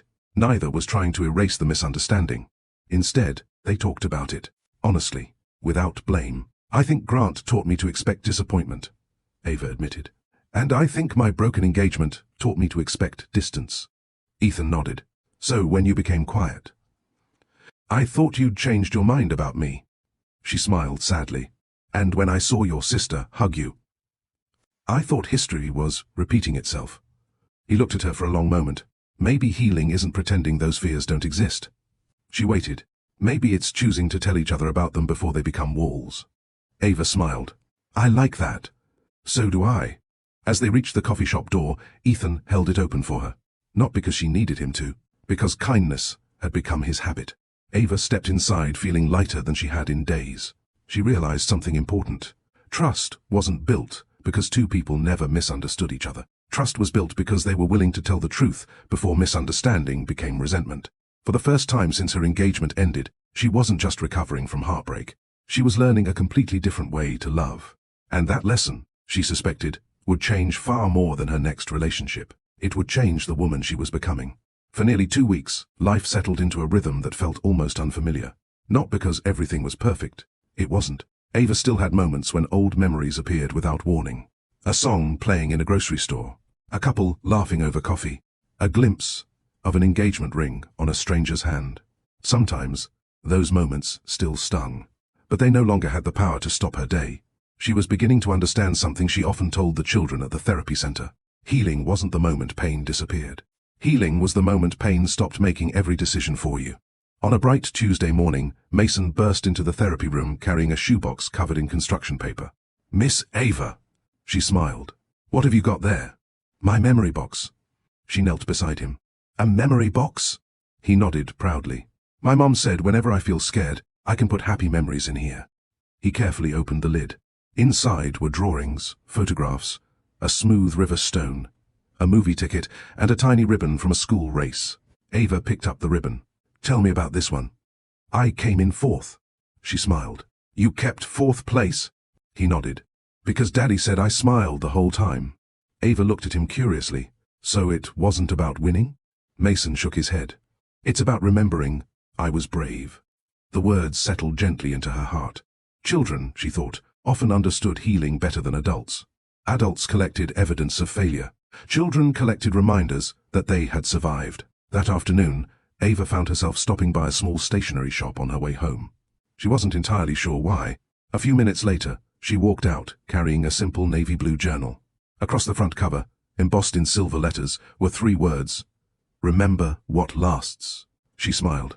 Perhaps it was time to stop replaying the worst night of her life, and start collecting the moments that reminded her who she really was. That evening, she wrote her first entry. Today, Mason reminded me that courage deserves to be remembered more than embarrassment. I have spent weeks replaying one cruel sentence. Maybe it's time to remember all the kind ones too.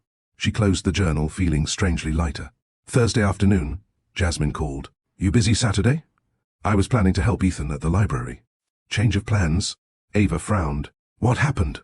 The Restoration Committee received an invitation. An invitation to what? The Chicago Community Renewal Gala. Ava immediately recognized the name.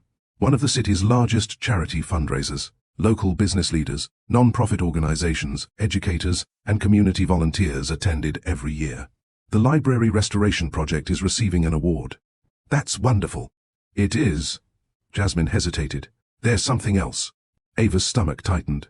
What? The gala is being held at Leclerc. The words seemed to echo. Leclerc, the restaurant. The place where Grant had ended their engagement. The place she had promised herself she would never enter again. For several seconds, she couldn't speak. Jasmine waited patiently. You don't have to go. I know. No one will think less of you. I know. If it's too soon. Ava looked at the journal lying on her coffee table. Remember what lasts. Her eyes lingered on the words. Then she quietly asked herself a question. How long am I going to let one memory own one building? Friday evening, Ethan stopped by the library workshop, where volunteers were preparing display boards for the gala. He noticed Ava studying photographs from the restoration project. You seem quiet. She smiled faintly. I found out where the gala is. His expression changed immediately. Leclerc. She nodded. I figured you might have heard. I did. He waited before speaking again. You don't have to prove anything. She looked at him. I know. If walking into that restaurant feels like too much. No, she interrupted gently. I've been thinking about that. He listened. I keep telling children that fear gets smaller when we face it a little at a time. She smiled sadly. I suppose I should start believing my own advice. Ethan nodded. That's fair. But... She looked toward the window. I'm afraid. He didn't rush to reassure her. Instead, he asked, What are you afraid of? She appreciated the question. Not, why are you afraid? Not, you shouldn't be afraid. Simply, what are you afraid of? She answered honestly. I'm afraid I'll walk in there. Her voice grew quieter. And feel like that woman all over again. Ethan remained silent for a moment. Then he walked toward one of the old bookshelves waiting to be installed. Do you remember this shelf? She smiled. The scratched one. The very one. He ran his hand gently across the polished wood. When we first found it, what did everyone think? That it should be replaced. And what did we discover? She looked more closely. The damage wasn't as deep as it looked. He nodded. The surface carried the scars. He looked at her kindly. But the foundation was still strong. Ava felt emotion rising unexpectedly. You think that's true about people? I know it is. He smiled. Your confidence was injured. He paused. Not destroyed. Saturday evening arrived more quickly than Ava expected. She stood in front of her bedroom mirror, wearing the emerald green dress she had almost worn months earlier. The same dress. The one she had put back, because Grant preferred black. She smiled at her reflection.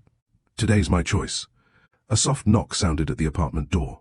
Jasmine stepped inside carrying a pair of earrings. I had a feeling you'd wear green. Ava laughed. Was I that predictable? No. Jasmine smiled warmly. You've just started looking like yourself again. She carefully fastened the earrings, then stepped back. You know what I love most? What? You didn't ask anyone whether this dress looked good. Ava realized she was right. Not Ethan, not Jasmine, not social media, not anyone. She had simply chosen what she loved. Sometimes healing revealed itself in the smallest decisions. A black SUV pulled up outside the apartment. Ethan stepped out, wearing a navy suit that looked elegant without trying too hard. When Ava opened the door, he smiled. You look... He stopped for a second. She laughed. You've done this before. I know. He smiled sheepishly. I don't want to waste the compliment. She folded her arms playfully. I'm waiting. You look like yourself. She blinked. There it was again. Not a compliment about beauty. Not about the dress. About the woman wearing it. For reasons she couldn't fully explain, that meant everything. As they drove toward downtown Chicago, the city lights shimmered across the windshield. Neither spoke much. Neither needed to. Leclerc slowly came into view. The elegant entrance looked exactly as it had the night her engagement ended. The valet stand, the tall windows, the golden chandeliers. For a brief moment, Ava's hands tightened in her lap. Ethan noticed. Without saying a word, he gently placed his hand, palm upward, on the center console between them. Not reaching for her. Not assuming. Simply offering. Ava looked at his hand, then quietly placed hers in it. He gave it one reassuring squeeze before letting go. No dramatic speech. No promise that everything would be fine. Just a silent reminder. This time, she wasn't walking into that restaurant alone. The valet opened the passenger door. For a brief moment, Ava remained seated. She looked through the restaurant's tall glass windows. The crystal chandeliers. The polished marble floors. The grand piano near the entrance. Nothing had changed. Everything looked exactly as it had on the night her engagement ended. Only one thing was different. She was no longer the same woman. Ethan walked around the SUV and stopped beside her door. He didn't rush her. He didn't ask if she was ready. He simply stood beside her, patiently. When Ava finally stepped onto the sidewalk, she took a slow breath. I can do this. Ethan smiled gently. I know, not I hope. Not I think. Just, I know. Those two words settled her heart more than a dozen speeches ever could. Inside, the restaurant buzzed with conversation. Volunteers, donors, teachers, local business owners, and non-profit leaders filled the ballroom. A string quartet played softly near the stage. Servers moved gracefully between tables carrying trays of sparkling water and appetizers. For a split second, Ava's chest tightened. Memory was powerful. Her mind wanted to replay every painful second of that terrible night. Instead, she remembered something Mason had said. It's about remembering I was brave. She smiled to herself. Yes, tonight wasn't about remembering humiliation. Tonight was about remembering courage. Claire hurried toward them. There you are! She hugged Ava warmly before turning to Ethan. The mayor's office confirmed they're coming. Ethan laughed. Please don't tell me until after my speech. Claire grinned. Too late. She hurried off to greet another guest. Ava looked at Ethan. You have to give another speech? I've accepted my fate. She laughed. You'll do great. I think I've heard that before. And I was right. As they made their way toward their table, Ava noticed familiar faces from the volunteer project. Parents, teachers. The elderly man Ethan had helped carry chairs. The little girl whose dollhouse roof he had promised to fix. People greeted them warmly, not because of wealth, not because of status, because they had shared something meaningful together. Community. Ava realized something she hadn't expected. The room no longer felt intimidating. It simply felt full of people. Then, she saw him. Grant Whitmore. He stood near the stage speaking with several investors. His expensive tailored tuxedo looked flawless. His confident smile hadn't changed. Neither had the way people gathered around him. For just a moment, Ava felt her heartbeat quicken. Old memories whispered, "He'll embarrass you again. Don't let him see you. Leave." She instinctively looked toward the exit. Then another thought interrupted. Why should I leave a room because someone else behaved badly? She straightened her shoulders. Not out of pride, out of self-respect. Grant turned. Their eyes met across the ballroom. His confident smile disappeared instantly. For several seconds, he simply stared. It wasn't the dress that surprised him. It wasn't Ethan standing beside her. It was Ava herself. She wasn't avoiding eye contact. She wasn't shrinking into the background. She wasn't trying to disappear. She looked peaceful. Grant hadn't expected that. "Ava!" His voice was quieter than she remembered. She stopped. Ethan looked toward her. "I'll be right over there." He nodded toward a group of volunteers. No rush. There was no jealousy, no suspicion, only trust. Ava appreciated that more than he realized. She walked toward Grant. For a moment, neither spoke. Finally, he broke the silence. "You look well." "So do you." Another silence, one that neither of them seemed eager to fill. Grant looked around the ballroom before lowering his voice. "I've been hoping I'd run into you." Ava smiled politely. "I wasn't." He nodded once. "I figured. I've thought about that night every day." His voice lacked its old confidence. "I imagine you have." "I was cruel." She didn't interrupt. "I've tried to justify it 100 different ways." He looked down. "There isn't one." Ava noticed something she hadn't expected. He looked tired. Not physically. Emotionally. The confidence that had once seemed unshakable now looked strangely fragile. "I cared too much about impressing people." He laughed bitterly. "The strange part is..." He glanced around the room. "I don't even remember what anyone laughed at." Ava listened quietly. "But I remember your face." His voice almost cracked. "Every single day." "I'm sorry." The words were simple, unpolished, without excuses. "I don't expect forgiveness." "I know. I just..." He paused. "Needed you to know I finally understand what I took from you." Ava looked at him carefully. "What do you think you took?" "My confidence." She shook her head gently. "No." He frowned. "I already doubted myself before that night." She spoke without anger. "You didn't create those insecurities. You found them." Grant remained silent. "But you did something worse." She looked directly into his eyes. "You made me believe someone who loved me could use them against me." Those words landed heavily. Grant closed his eyes. "I don't know how to undo that." "You can't," she answered honestly. "But that's no longer your responsibility." He looked surprised. "It isn't?" "No." She smiled softly. "It's mine." Grant studied her for a long moment. "You've changed." "I've healed." "I almost don't recognize you." Ava thought carefully before answering. "I think..." She smiled gently. "I'm finally becoming the woman I was before I spent years trying to become someone else." Grant lowered his head. "I wish I'd met this version of you." Ava surprised herself by smiling kindly. "You did?" He looked confused. "You just spent too much time trying to change her." At that moment, Ethan walked toward them.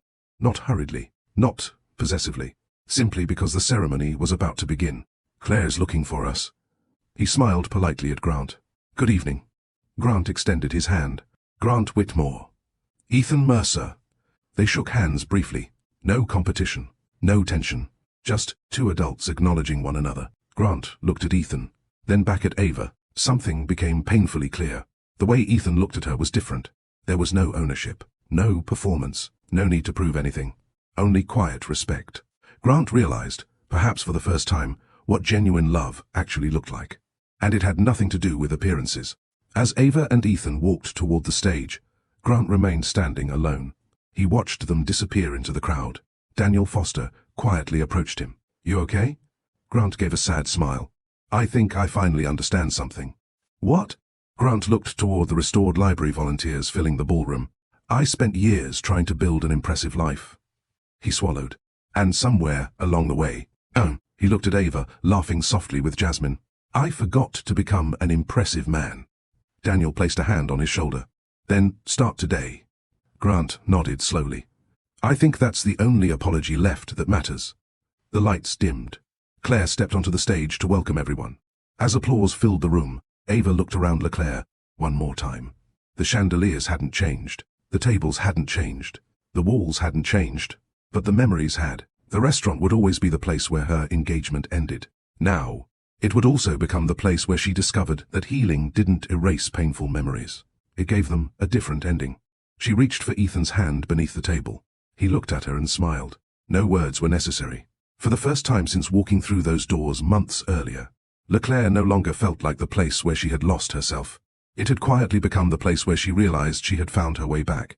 The applause echoed through the ballroom as Claire accepted the Community Renewal Award on behalf of the volunteers. When she finished thanking donors and city leaders, she surprised everyone by saying, "There are two people I'd like to recognize tonight." Ava looked toward Jasmine. Jasmine shrugged. "I didn't know about this." Claire smiled warmly. "Some people restore buildings." She looked toward Ethan. "And some people restore hope." Then her eyes found Ava. Every Saturday, while walls were being repaired and windows were being replaced, one volunteer reminded every child who walked through those doors that they mattered. Ava immediately shook her head. "No." "Oh," she whispered. Claire laughed. "Yes." The audience applauded as Claire motioned for Ava to come forward. For a brief second, every instinct told Ava to remain seated. She had spent years avoiding attention. Years believing that standing out only invited criticism. Ethan leaned toward her. "You don't have to make a speech. I know. You just have to accept gratitude." She smiled nervously. "I'm not very good at that." "I've noticed." He smiled. "Maybe tonight is a good night to practice." Ava slowly walked toward the stage. The applause grew louder. Looking across the room, she noticed dozens of familiar faces. Parents from the library. Children waving excitedly. Volunteers smiling proudly. No one was judging her. No one was comparing her. They were simply happy she was there. Claire handed her a small glass plaque. Its inscription read, "For reminding children that confidence is built one encouraging moment at a time." Ava stared at the words. Her eyes immediately filled with tears. She wasn't crying because of the award. She was crying because, only a few months earlier, she hadn't believed she deserved to be seen for anything good. After the ceremony ended, guests mingled throughout the ballroom. Several parents stopped to thank Ava. One mother introduced her young daughter. "This is Emily." The little girl shyly stepped forward. "My mom says you helped fix the library." Ava smiled. "A lot of people helped."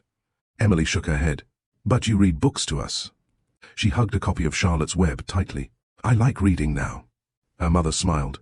"She asks to visit the library every week." Ava knelt to Emily's eye level. "I'm really proud of you." Emily looked thoughtful. "My teacher says being brave doesn't mean you're not scared." "Your teacher is very wise." The little girl nodded seriously. "I think you're brave." Ava swallowed the lump in her throat. "Thank you."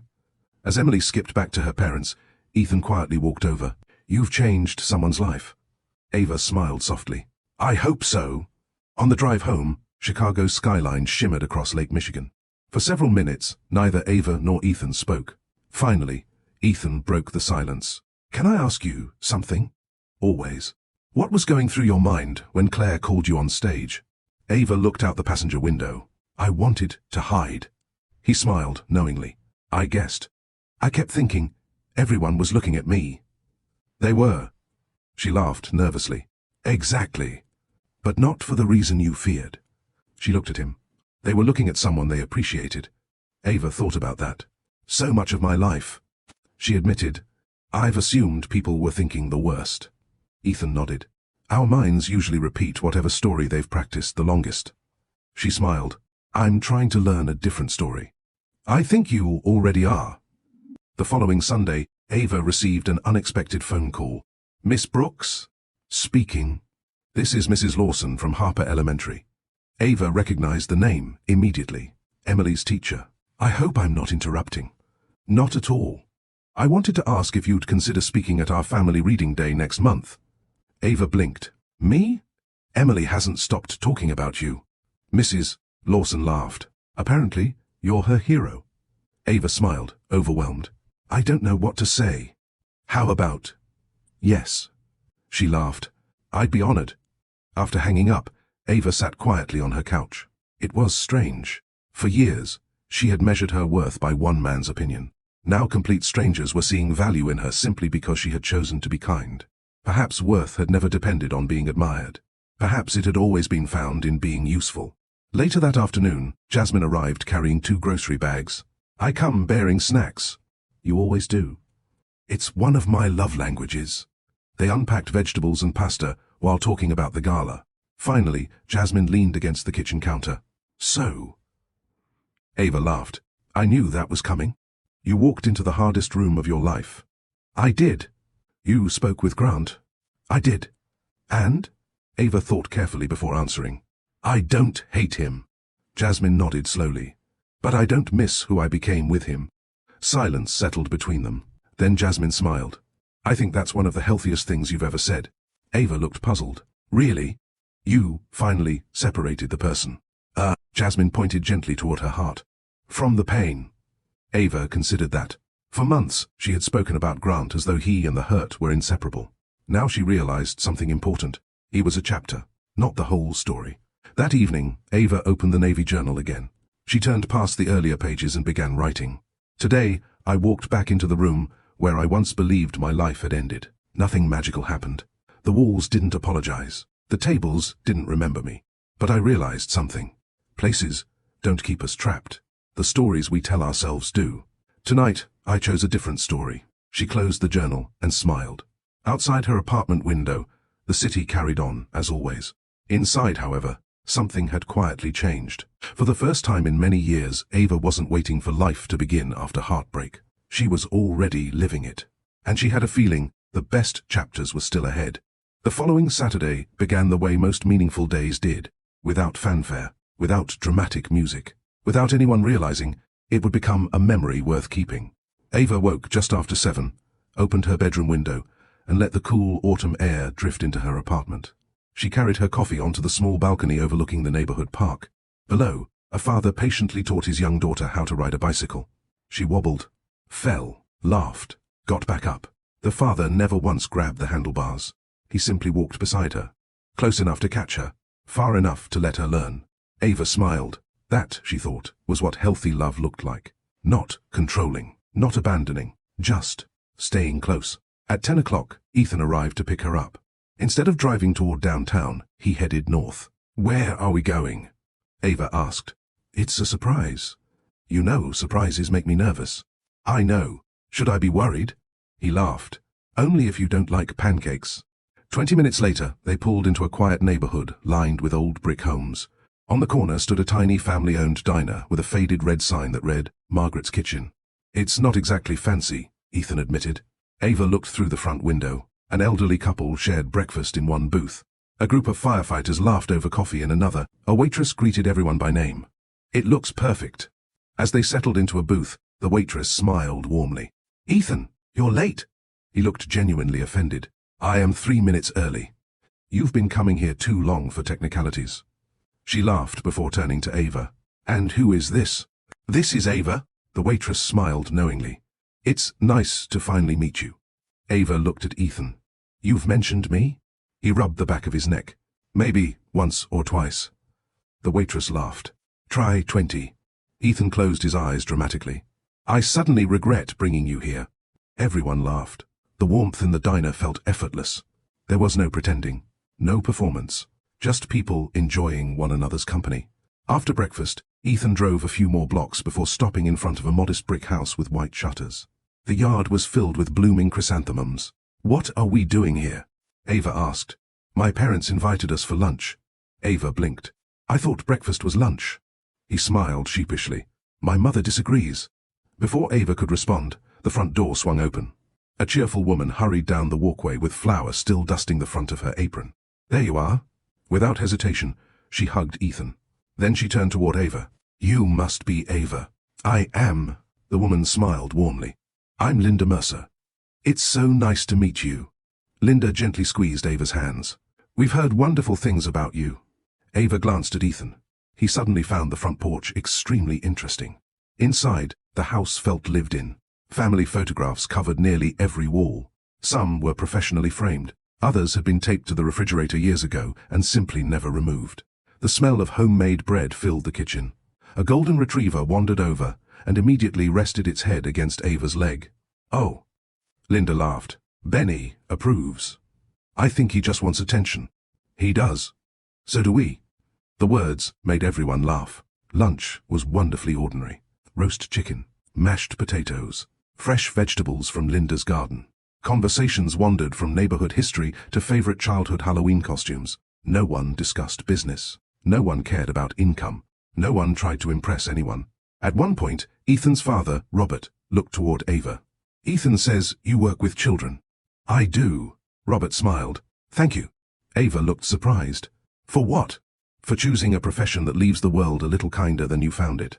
The table fell quiet. She wasn't sure anyone had ever thanked her quite like that. After lunch, Linda invited Ava into the kitchen while the men cleared the table. "I'll help." Linda smiled. "I was hoping you'd say that." As they washed dishes together, Linda spoke gently. "Ethan hasn't brought many women." Ava nearly dropped the plate she was drying. She looked at Linda with a surprised smile. "I wasn't expecting you to say that." Linda chuckled as she rinsed another dish. "Most mothers probably wouldn't." She shrugged playfully. "I've never been very good at pretending." Ava smiled. "I appreciate honesty. I had a feeling you would."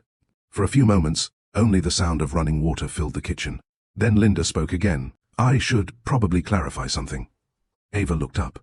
"Ethan hasn't avoided relationships because he dislikes commitment." She carefully placed another plate into the drying rack. "He avoided them because he spent a long time believing he wasn't very good at loving someone." Ava listened quietly. "He told you about his engagement?" "He mentioned it." Linda nodded slowly. "It broke his heart." She smiled sadly. But what hurt him most wasn't losing the relationship. It was realizing he had unknowingly made someone he loved feel lonely. Ava thought back to Ethan's words outside the library. "I loved her. I just never made her feel loved." She understood them differently now. He spent months blaming himself. Linda continued. "He started seeing a therapist." Ava smiled softly. "He told me."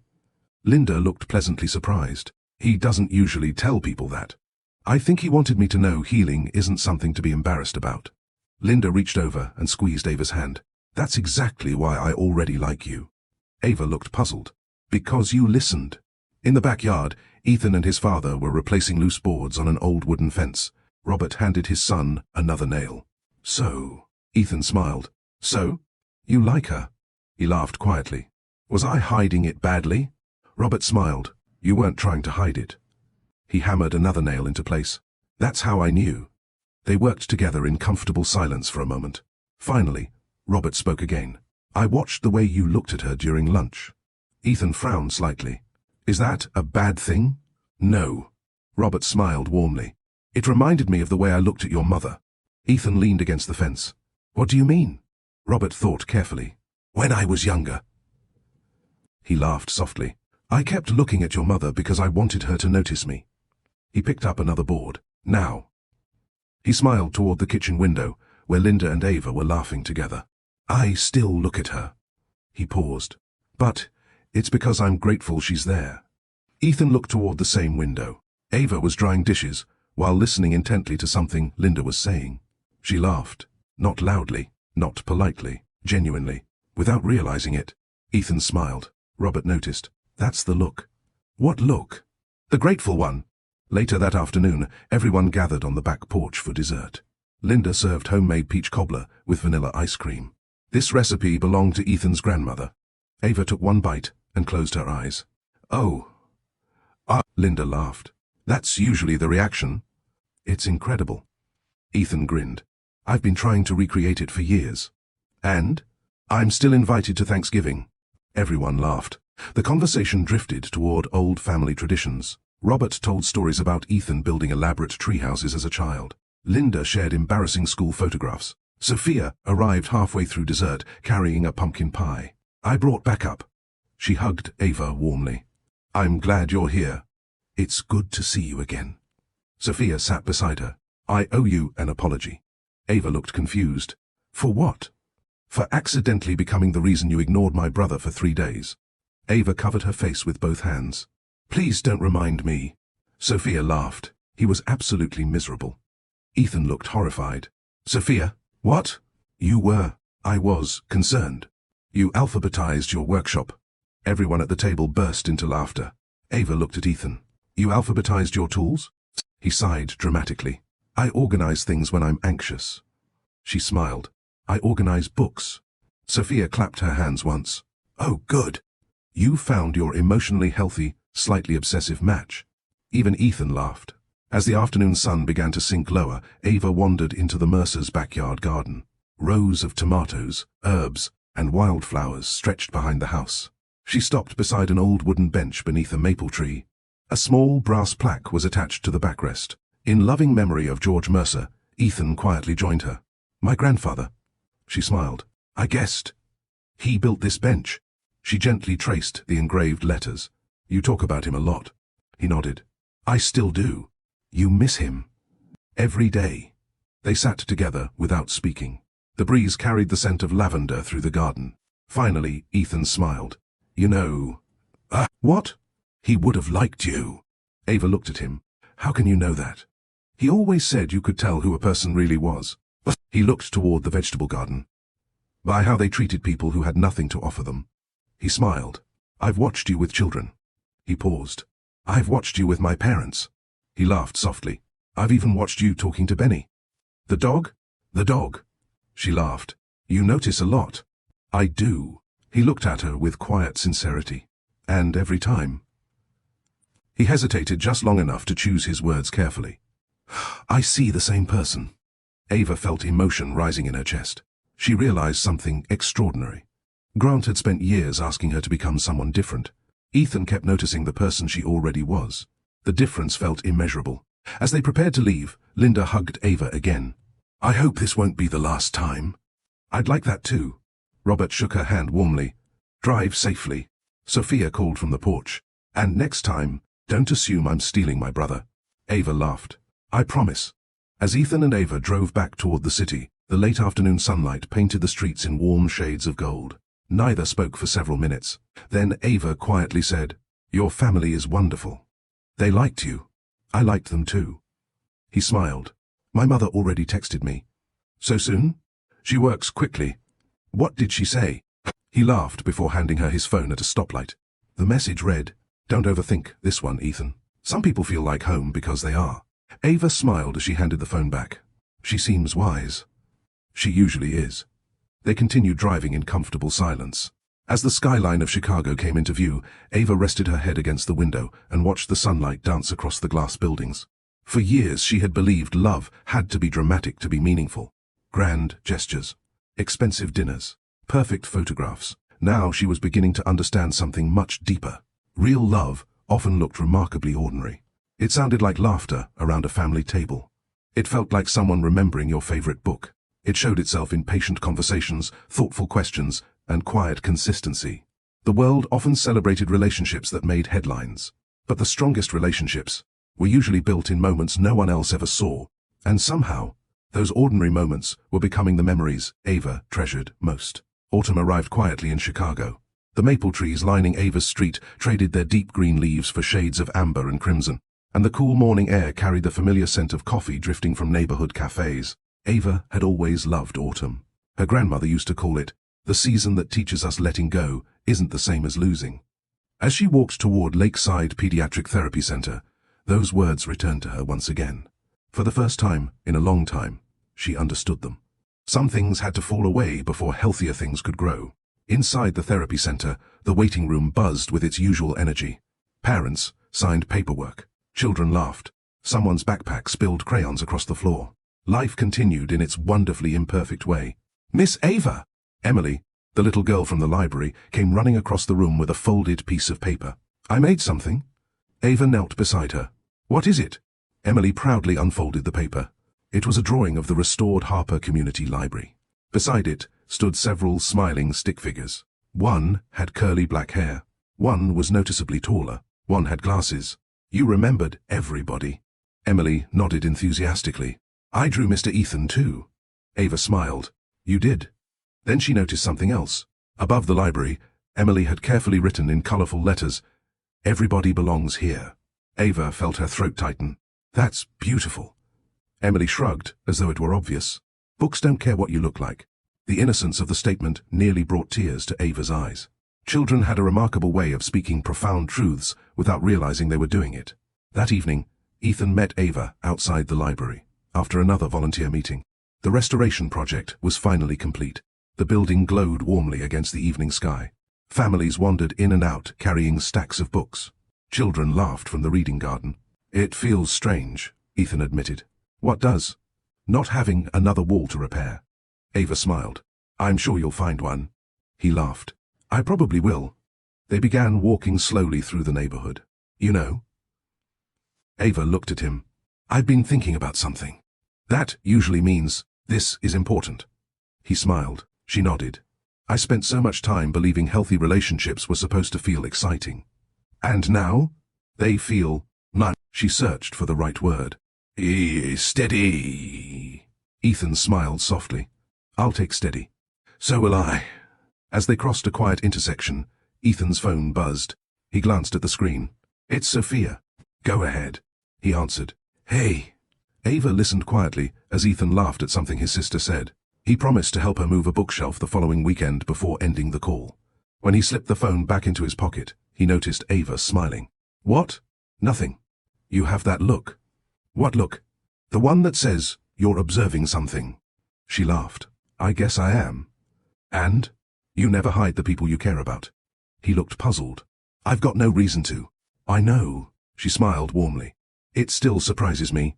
A few blocks later, they stopped outside a small bookstore. A handwritten sign in the window read, "Used book sale. Support local schools." "Want to go in?" Ethan asked. Ava nodded. The store smelled of old paper and polished wood. Every shelf seemed to hold a forgotten story waiting for another reader. As they wandered through the aisles, Ethan disappeared around one corner while Ava browsed the children's section. She picked up a worn copy of The Velveteen Rabbit. Her grandmother had read it to her dozens of times. She smiled as she opened the first page. A handwritten note inside caught her attention. "To whoever finds this book next, never be afraid of becoming your real self." Ava closed the book slowly. Sometimes wisdom arrived from the most unexpected places. "Ethan?" She looked around. He wasn't in the next aisle, nor the one beyond it. For a brief moment, something tightened inside her chest. The old feeling, the familiar fear. What if he left? What if he changed his mind? Before the thought could grow, she stopped herself. She took one slow breath. Then another. Instead of allowing fear to invent a story, she simply walked toward the front of the store. There he was, standing near the register, talking with the elderly owner. He was helping the man carry several heavy boxes behind the counter. The owner laughed. "You don't work here." "I know, but my grandfather would have helped." Ava smiled to herself. Only a few months earlier, she would have assumed the worst. Now, she had chosen curiosity instead of fear. It felt like a victory no one else could see. As they left the bookstore, Ethan noticed her thoughtful expression. "What are you smiling about?" "I almost let my imagination get the better of me." He looked at her curiously. "What happened?" "I couldn't find you." "And?" "For 1 second." She smiled sheepishly. "My mind started writing an old story." He nodded, encouraging her to continue. "But then, I remembered something." "What?" "You once told me not to confuse assumptions with memories." He smiled. "I remember. So instead of assuming." She gestured toward the bookstore. "I came looking." "And what did you find?" "You." He laughed softly. "I was exactly where I said I'd be." "I know." She slipped her hand into his.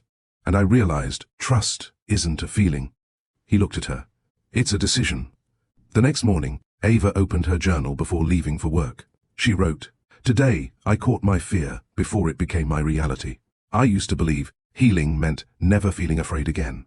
Now I think healing means recognizing fear. And choosing wisdom anyway. Maybe courage isn't the absence of old memories. Maybe courage is refusing to let them write new endings." She closed the journal with a peaceful smile. Outside, another autumn day was beginning. Inside, something even more important was growing. Not perfect confidence, not fearless love. Something stronger. The quiet habit of choosing trust. One ordinary day at a time. A week later, The first cold wind of November swept through Chicago. The trees outside Lakeside Pediatric Therapy Center stood nearly bare now, their golden leaves scattered across sidewalks and playgrounds. Ava watched them drift past her office window as she finished writing notes from her final therapy session of the day. A gentle knock interrupted her thoughts. "Come in." Dr. Helen Morrison stepped inside carrying a folder. "Do you have a minute?" "Of course." Helen sat across from her desk. "I wanted to talk to you about something." Ava smiled. "That usually sounds serious." "It isn't." She slid the folder across the desk. "I've recommended you." Ava looked confused. "For what?" "The Chicago Children's Development Conference." Ava blinked. "The National Conference?" Helen nodded. "They're looking for therapists to present innovative approaches to building confidence in children." Ava looked down at the folder. "I've never spoken at a conference." "I know. I don't think I'm qualified." Helen smiled knowingly. "There she is." Ava frowned. "Who?" "The little voice that keeps trying to convince you you're less capable than everyone else." Ava laughed softly. "I thought I'd gotten rid of her." "No." Helen smiled warmly. "You've just gotten better at recognizing when she's lying." Those words stayed with Ava. Helen continued. "I've watched you for 6 years." She leaned forward. "You don't simply teach children how to improve motor skills. You teach them to believe they can." She smiled. "And that's something other professionals need to hear." Ava looked down at the application. "I'll think about it." Helen stood. "I hope you do." As she reached the door, she paused. "One more thing." "Yes?" "Don't let the woman you used to be decide what the woman you've become is capable of." The office grew quiet after Helen left. Ava stared at the folder for several long moments. She had encouraged children to try difficult things every day. Perhaps it was finally her turn. That evening, Ethan met her at a small cafe near the Chicago River. The windows overlooked the water, where reflections of the city lights shimmered in gentle waves. "You've been quiet," he observed, after they ordered coffee. "I got some unexpected news." She handed him the conference folder. He read it carefully, before looking back at her. "This is incredible." "I haven't accepted." He wasn't surprised. "I guessed." She smiled sheepishly. "Am I that predictable?" "You like to think before making important decisions." "I like to overthink before making important decisions." He laughed. "Fair correction." She stirred her coffee absent-mindedly. "I'm afraid." "Of speaking?" "No." She looked up. "I'm afraid I'll disappoint everyone." A moment. Then he asked, "Can I tell you something my grandfather taught me?" She smiled. "I was wondering when he would appear." He chuckled. "He used to build rocking chairs." She nodded. "When he finished one, he'd always sit in it himself." "To test it?" "Exactly." He smiled. "But he never expected perfection." "What did he expect?" "That it would hold someone's weight." Ava frowned thoughtfully. "I don't understand." "You don't have to give the perfect presentation." He looked at her kindly. "You simply have to give people something strong enough to lean on." Those words settled gently into her heart. Perhaps that was all any teacher ever did. A few days later, Ava finally completed the conference application. She stared at the submit button for almost 5 minutes. Then she remembered, "Mason, you can't do it, yet." She smiled. "Okay." One click. The application was gone. A strange mixture of relief and terror washed over her. She had no idea whether she'd be accepted. But for the first time in years, she wasn't measuring success by the outcome. She was measuring it by the courage to try. Saturday afternoon brought an unexpected visitor. Grant. He stood outside the therapy center, carrying a small cardboard box. Frankly dressed. No expensive suit. No bodyguard. Just jeans and a wool coat. Ava was surprised but not afraid.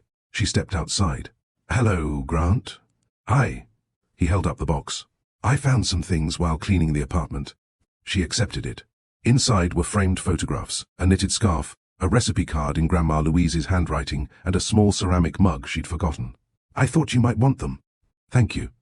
Grant nodded. "I almost mailed them. But I thought returning them in person was more respectful." Ava appreciated the effort. "I think it was."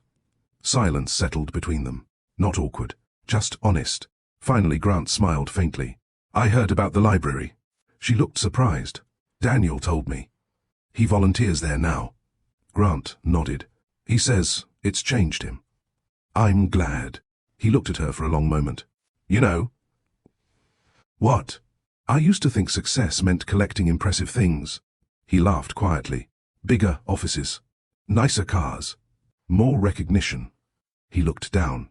I was wrong. Ava waited. I've been volunteering at a youth mentoring program. She blinked. Really? I don't know if I'm helping. He smiled awkwardly. But I'm learning. For the first time, Ava saw something she hadn't seen in a very long while. Humility. Real humility. Not performative. Not polished. Earned. I hope it continues to change you, she said sincerely. So do I. Grant hesitated. Thank you. For what? For not letting my worst mistake become the end of your story. Those words lingered long after he walked away. That evening, Ava told Ethan about the encounter. How do you feel? He asked. She thought carefully. I don't want the life we almost had anymore. He nodded. But I'm grateful for what I learned. She smiled softly. Pain can be an excellent teacher. It can, so long as we don't let it become our permanent home. Ethan reached across the table and gently took her hand. You know what I admire most about you? She smiled. I've learned not to answer that question for you. He laughed. Good. He looked into her eyes. You've never allowed your pain to become an excuse for bitterness. Ava looked down for a moment.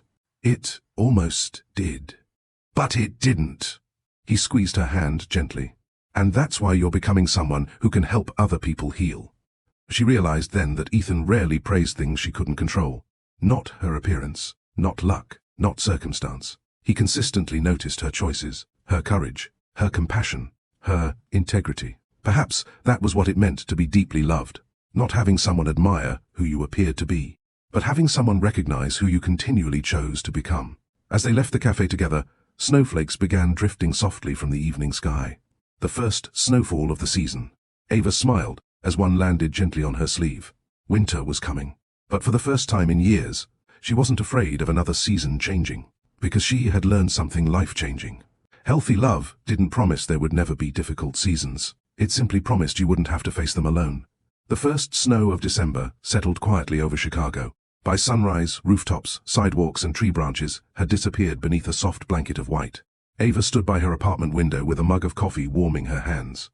She watched a little boy outside trying to build a snowman twice his size. Each time the snowball rolled downhill, it collected a little more snow. She smiled. Healing, she thought, had happened much the same way. Not in one extraordinary moment, but through hundreds of ordinary ones. One honest conversation, one healthy decision, one kind person, one difficult memory faced, instead of avoided, little by little. The life she had almost lost became smaller than the life she was building. Her phone vibrated on the kitchen counter. Ethan. Good morning. Look outside. Curious, Ava walked onto the balcony. Across the street, Ethan stood beside his truck wearing a thick winter coat, a knitted scarf, and a ridiculous red beanie that made him look more like a college student than an architect. He looked up and waved. Ava laughed. Instead of calling, he held up a handwritten sign. Breakfast? She shook her head, smiling, then disappeared back inside. A minute later, she reappeared wearing her own coat and scarf. As she crossed the street, Ethan looked almost relieved. I wasn't sure if the sign was too much. It absolutely was. I'll retire it. Please, don't. She laughed. It made my morning. Breakfast was at Margaret's kitchen, the same little diner where Ethan had first introduced her to the waitress who knew everyone by name. The moment they stepped inside, Margaret looked up from behind the counter. There are my two favorite book lovers. Ethan smiled. You say that to everyone. I absolutely do. She winked at Ava. But today, I actually mean it. They settled into their usual booth by the window. Without asking, Margaret placed 2 mugs of coffee on the table. You've become regulars. Ava smiled. I think that's my favorite kind of compliment. Margaret nodded knowingly. The older I get, she topped off Ethan's coffee. The more I realize life isn't built on exciting days. She smiled warmly. It's built on familiar ones. After she walked away, Ava looked thoughtfully at Ethan. I think she's right. So do I. Over breakfast, Ethan reached into his backpack and carefully placed a thin folder on the table. I've been carrying this around for 3 days. What is it? My proposal. Ava nearly choked on her coffee. He immediately burst into laughter. No. No? I mean my architectural proposal. She covered her face with both hands. I cannot believe you did that. I've been waiting all week. She laughed until tears formed in her eyes. You are impossible. I've been told. Still smiling, he slid the folder toward her. The city approved it yesterday. Ava opened it. The cover page showed a beautifully detailed rendering of a new community learning center connected to the restored Harper Community Library. It's beautiful. The library receives more visitors than it can hold now. He pointed toward the sketch. This space would provide after-school tutoring, therapy rooms, and reading programs. Ava stopped on one particular page. What are these? He smiled. Occupational therapy rooms. She looked up. You included them? I had someone in mind. Emotion welled in her eyes. You've been planning this? For months. She shook her head in disbelief. Ethan? Yeah. The city asked me to lead the project. He hesitated. I was hoping. She waited. You might help design the children's spaces. For several seconds, Ava couldn't speak. She wasn't being asked because someone felt sorry for her. She was being invited because her knowledge mattered. I'd love to. His smile widened. I was really hoping you'd say that. A week later, Ava received an email that made her stare at her laptop in complete disbelief. Congratulations. We are pleased to invite you to present at the Chicago Children's Development Conference. She read the sentence 3 times, then 4. Before she realized what she was doing, she grabbed her coat and hurried out the door. 20 minutes later, she arrived at Ethan's workshop. He was carefully restoring an antique rocking chair when she burst inside. Ethan! He immediately looked up. What happened? Instead of answering, she handed him her phone. He read the email, then looked back at her. You did it. I did. You actually did. She laughed through happy tears. I almost didn't apply. I know. He smiled proudly. But you did. For a long moment, neither of them spoke. Then Ethan quietly said, I'm proud of you. Those 4 words settled into Ava's heart, in a way she hadn't expected. She realized something. Grant had often been impressed by her. Ethan was proud of her. There was a profound difference. Being impressed usually depended on achievement. Being proud recognized courage. The conference arrived sooner than expected. Hundreds of educators, therapists, psychologists, and child development specialists filled the downtown convention center. Standing backstage, Ava could hear the moderator introducing her. Her hands trembled. Not from fear, from responsibility. She looked down at the folded piece of paper she'd tucked into her notebook that morning. It wasn't a speech. It was a handwritten note from Grandma Louise she'd kept for years. It read, The world has enough people trying to sound important. Be someone who helps others feel important. Ava smiled. She folded the note carefully and slipped it back into her notebook. When her name was called, she walked onto the stage. She looked out across hundreds of unfamiliar faces. Then she remembered Mason, Emily, the children who had taught her that courage wasn't about never being afraid. It was about showing up anyway. She took a slow breath. Good morning, everyone. The microphone carried her voice across the room. I'd like to begin with a story about a little boy who believed he couldn't tie his shoes. The audience leaned in, not because she was the most famous speaker, not because she had the most impressive resume, but because she spoke with the quiet authority of someone who had lived the lesson she was teaching. And somewhere in the audience, unnoticed by everyone except the man sitting beside Jasmine Reed, Ethan smiled. Not because the woman he loved was standing on a stage, but because she was no longer hiding from it. When the applause finally faded, Ava remained standing behind the podium for a moment. Not because she had forgotten what to say, because she wanted to remember how this moment felt. Less than a year earlier, she had questioned whether she was enough after one cruel sentence spoken in a crowded restaurant. Now she had spent 45 minutes helping educators discover new ways to build confidence in children. Life had a remarkable way of rewriting stories, not by erasing painful chapters, but by refusing to let them become the ending. As she stepped off the stage, dozens of attendees approached her. A school principal asked for copies of her presentation. A young therapist thanked her for reminding her why she had chosen the profession. One father, whose son struggled with anxiety, simply shook her hand with tears in his eyes. You gave me hope. Those 4 words meant more to Ava than any award she had ever received, because hope was exactly what someone had once given her.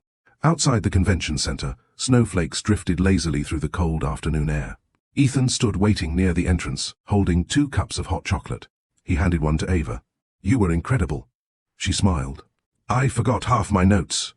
I know. You knew? You stopped looking at them after the first 5 minutes. She laughed. I guess I did. You stopped giving a presentation. He looked at her warmly. You started having a conversation. They walked slowly toward the river. For a while, neither spoke. Finally, Ava broke the silence. You know what surprised me most? What? I wasn't trying to impress anyone. She looked out across the water. I was just trying to help. Ethan nodded. I think that's exactly why people listened. A week before Christmas, Harper Community Library hosted its annual holiday reading festival. The building was overflowing. Children sat on colorful rugs listening to volunteers read classic Christmas stories. Parents filled every chair. Christmas lights twinkled around the restored bookshelves. The old library had become the heart of the neighborhood once again. Claire stood near the entrance, greeting guests. When she spotted Ava and Ethan, she smiled. My favorite volunteers. You say that every year now, Ethan teased. Because it's still true. She handed Ava a small envelope. Someone left this for you. There isn't a name. I know. Curious, Ava opened it. Inside was a simple handwritten note. Dear Ava, last year my daughter believed she wasn't smart enough to read. You never argued with her. You simply believed in her until she believed in herself. She's reading chapter books now. Thank you for changing more than her reading. You changed the way she sees herself. A grateful mother. Ava quietly folded the note. For years she had searched for proof that she mattered. Now it seemed life kept placing that proof gently into her hands. Later that evening, Ethan asked if she would take a short walk before heading home. Fresh snow covered the small park behind the library. The benches where children usually read during the summer now sat beneath white blankets of snow. They followed a winding path until they reached the old maple tree where volunteers had gathered months earlier. Ethan stopped walking. So, Ava smiled. That usually means something important. It usually does. He reached into his coat pocket. Ava noticed his hands trembling slightly. She smiled softly. You're nervous. A little. I've never seen you nervous. I've been hiding it well. She laughed. I'll give you that. He took one slow breath. When we first met. He looked toward the library. I thought I admired you because you were kind. She listened quietly. But the more I got to know you, he smiled. The more I realized kindness wasn't the most remarkable thing about you. She tilted her head. What was? You keep choosing hope. He continued before she could answer. Even after someone tried to convince you that you weren't enough. You still chose kindness. Even after your heart was broken. You still chose trust. He stepped a little closer. And even when you were afraid. He smiled warmly. You kept showing up. Ava felt tears gathering in her eyes. You've changed my life, Ava. She shook her head gently. We changed each other's. He smiled. I think you're right. Then he slowly knelt in the snow. Not with a dramatic flourish. Not in front of a crowd. Not beneath flashing cameras. Just beneath an old maple tree, beside the library where they had first learned to trust one another. He opened a small velvet box. Inside rested a simple platinum ring with a single oval diamond. Elegant. Timeless. Quiet. Very much like them. Ava Brooks. His voice was steady now. I can't promise we'll never face difficult seasons. I can't promise life will always be easy. But I can promise that you will never have to question whether you're walking through those seasons alone. He smiled through emotional eyes. I will choose you on ordinary Tuesdays. On difficult Fridays. On joyful Christmas mornings. And on the days when neither of us feels particularly remarkable. He laughed softly. Because real love isn't built on extraordinary moments. It's built on ordinary days, chosen over and over again. He looked into her eyes. Will you marry me? Ava didn't answer immediately. Not because she was uncertain, because she wanted to remember every second of this moment. Then she smiled through happy tears. Yes. A quiet, wholehearted yes. He slipped the ring onto her finger. Instead of cheering, instead of laughing, they simply embraced. The snow continued falling around them. The library lights glowed warmly in the distance. The moment belonged entirely to them. 6 months later, Ava and Ethan returned to Leclerc. The same restaurant, the same entrance, the same chandeliers. Only this time, they were celebrating their engagement with family and close friends. Margaret from the diner came. Claire and the library volunteers came. Jasmine sat beside Sophia, laughing like sisters. Even Daniel attended with his wife. Halfway through dinner, Ava quietly excused herself. She walked to the large window overlooking the city. For a moment, she looked around the restaurant. She expected to feel the old pain. Instead, she felt gratitude, not for what had happened, but for what she had learned. Ethan joined her. Penny for your thoughts? She smiled. I was remembering. The restaurant? She nodded. I used to think this place represented the worst night of my life. And now? She looked around the room. Children laughed at a nearby table. An elderly couple toasted one another. Friends shared stories. Family celebrated together. She smiled peacefully. Now it's just a restaurant. Ethan gently slipped his hand into hers. The memory changed? Ava shook her head. No. She looked at him. I did. Outside, snow drifted quietly over the city. Inside, the sounds of laughter, conversation, and ordinary happiness filled the room. Ava finally understood something her grandmother had been trying to teach her all those years ago. The people who truly love you don't spend their lives convincing you that you're beautiful. They create a life where you eventually stop wondering whether you are. Because real love is not the loudest voice in the room. It is the quiet presence that stays, the steady hand that reaches for yours, the patient heart that chooses you again tomorrow. And the greatest memory of Ava Brooks's life was no longer the night someone publicly broke her heart. It became the thousands of ordinary days afterward, when two imperfect people quietly chose to help one another heal. If Ava and Ethan's journey touched your heart, let us know in the comments, what was the biggest life lesson you learned from this story? Was it that healing takes time? That true love brings peace instead of pressure? Or that your worth should never be determined by someone else's opinion? We'd love to read your thoughts, because your story and your perspective might encourage someone else who needs hope today. If you enjoyed this story, please like this video, share it with someone who needs this message, and subscribe to Love Stories by Mr. Johnson for more unforgettable love stories filled with powerful life lessons, hope, and inspiration. Remember this: the right person will never make you question your worth. They will help you remember it. Until our next story, take care of your heart, be kind to yourself, and never stop believing that the love you truly deserve is built on respect, trust, and consistency. Thank you for watching, and we'll see you in the next story.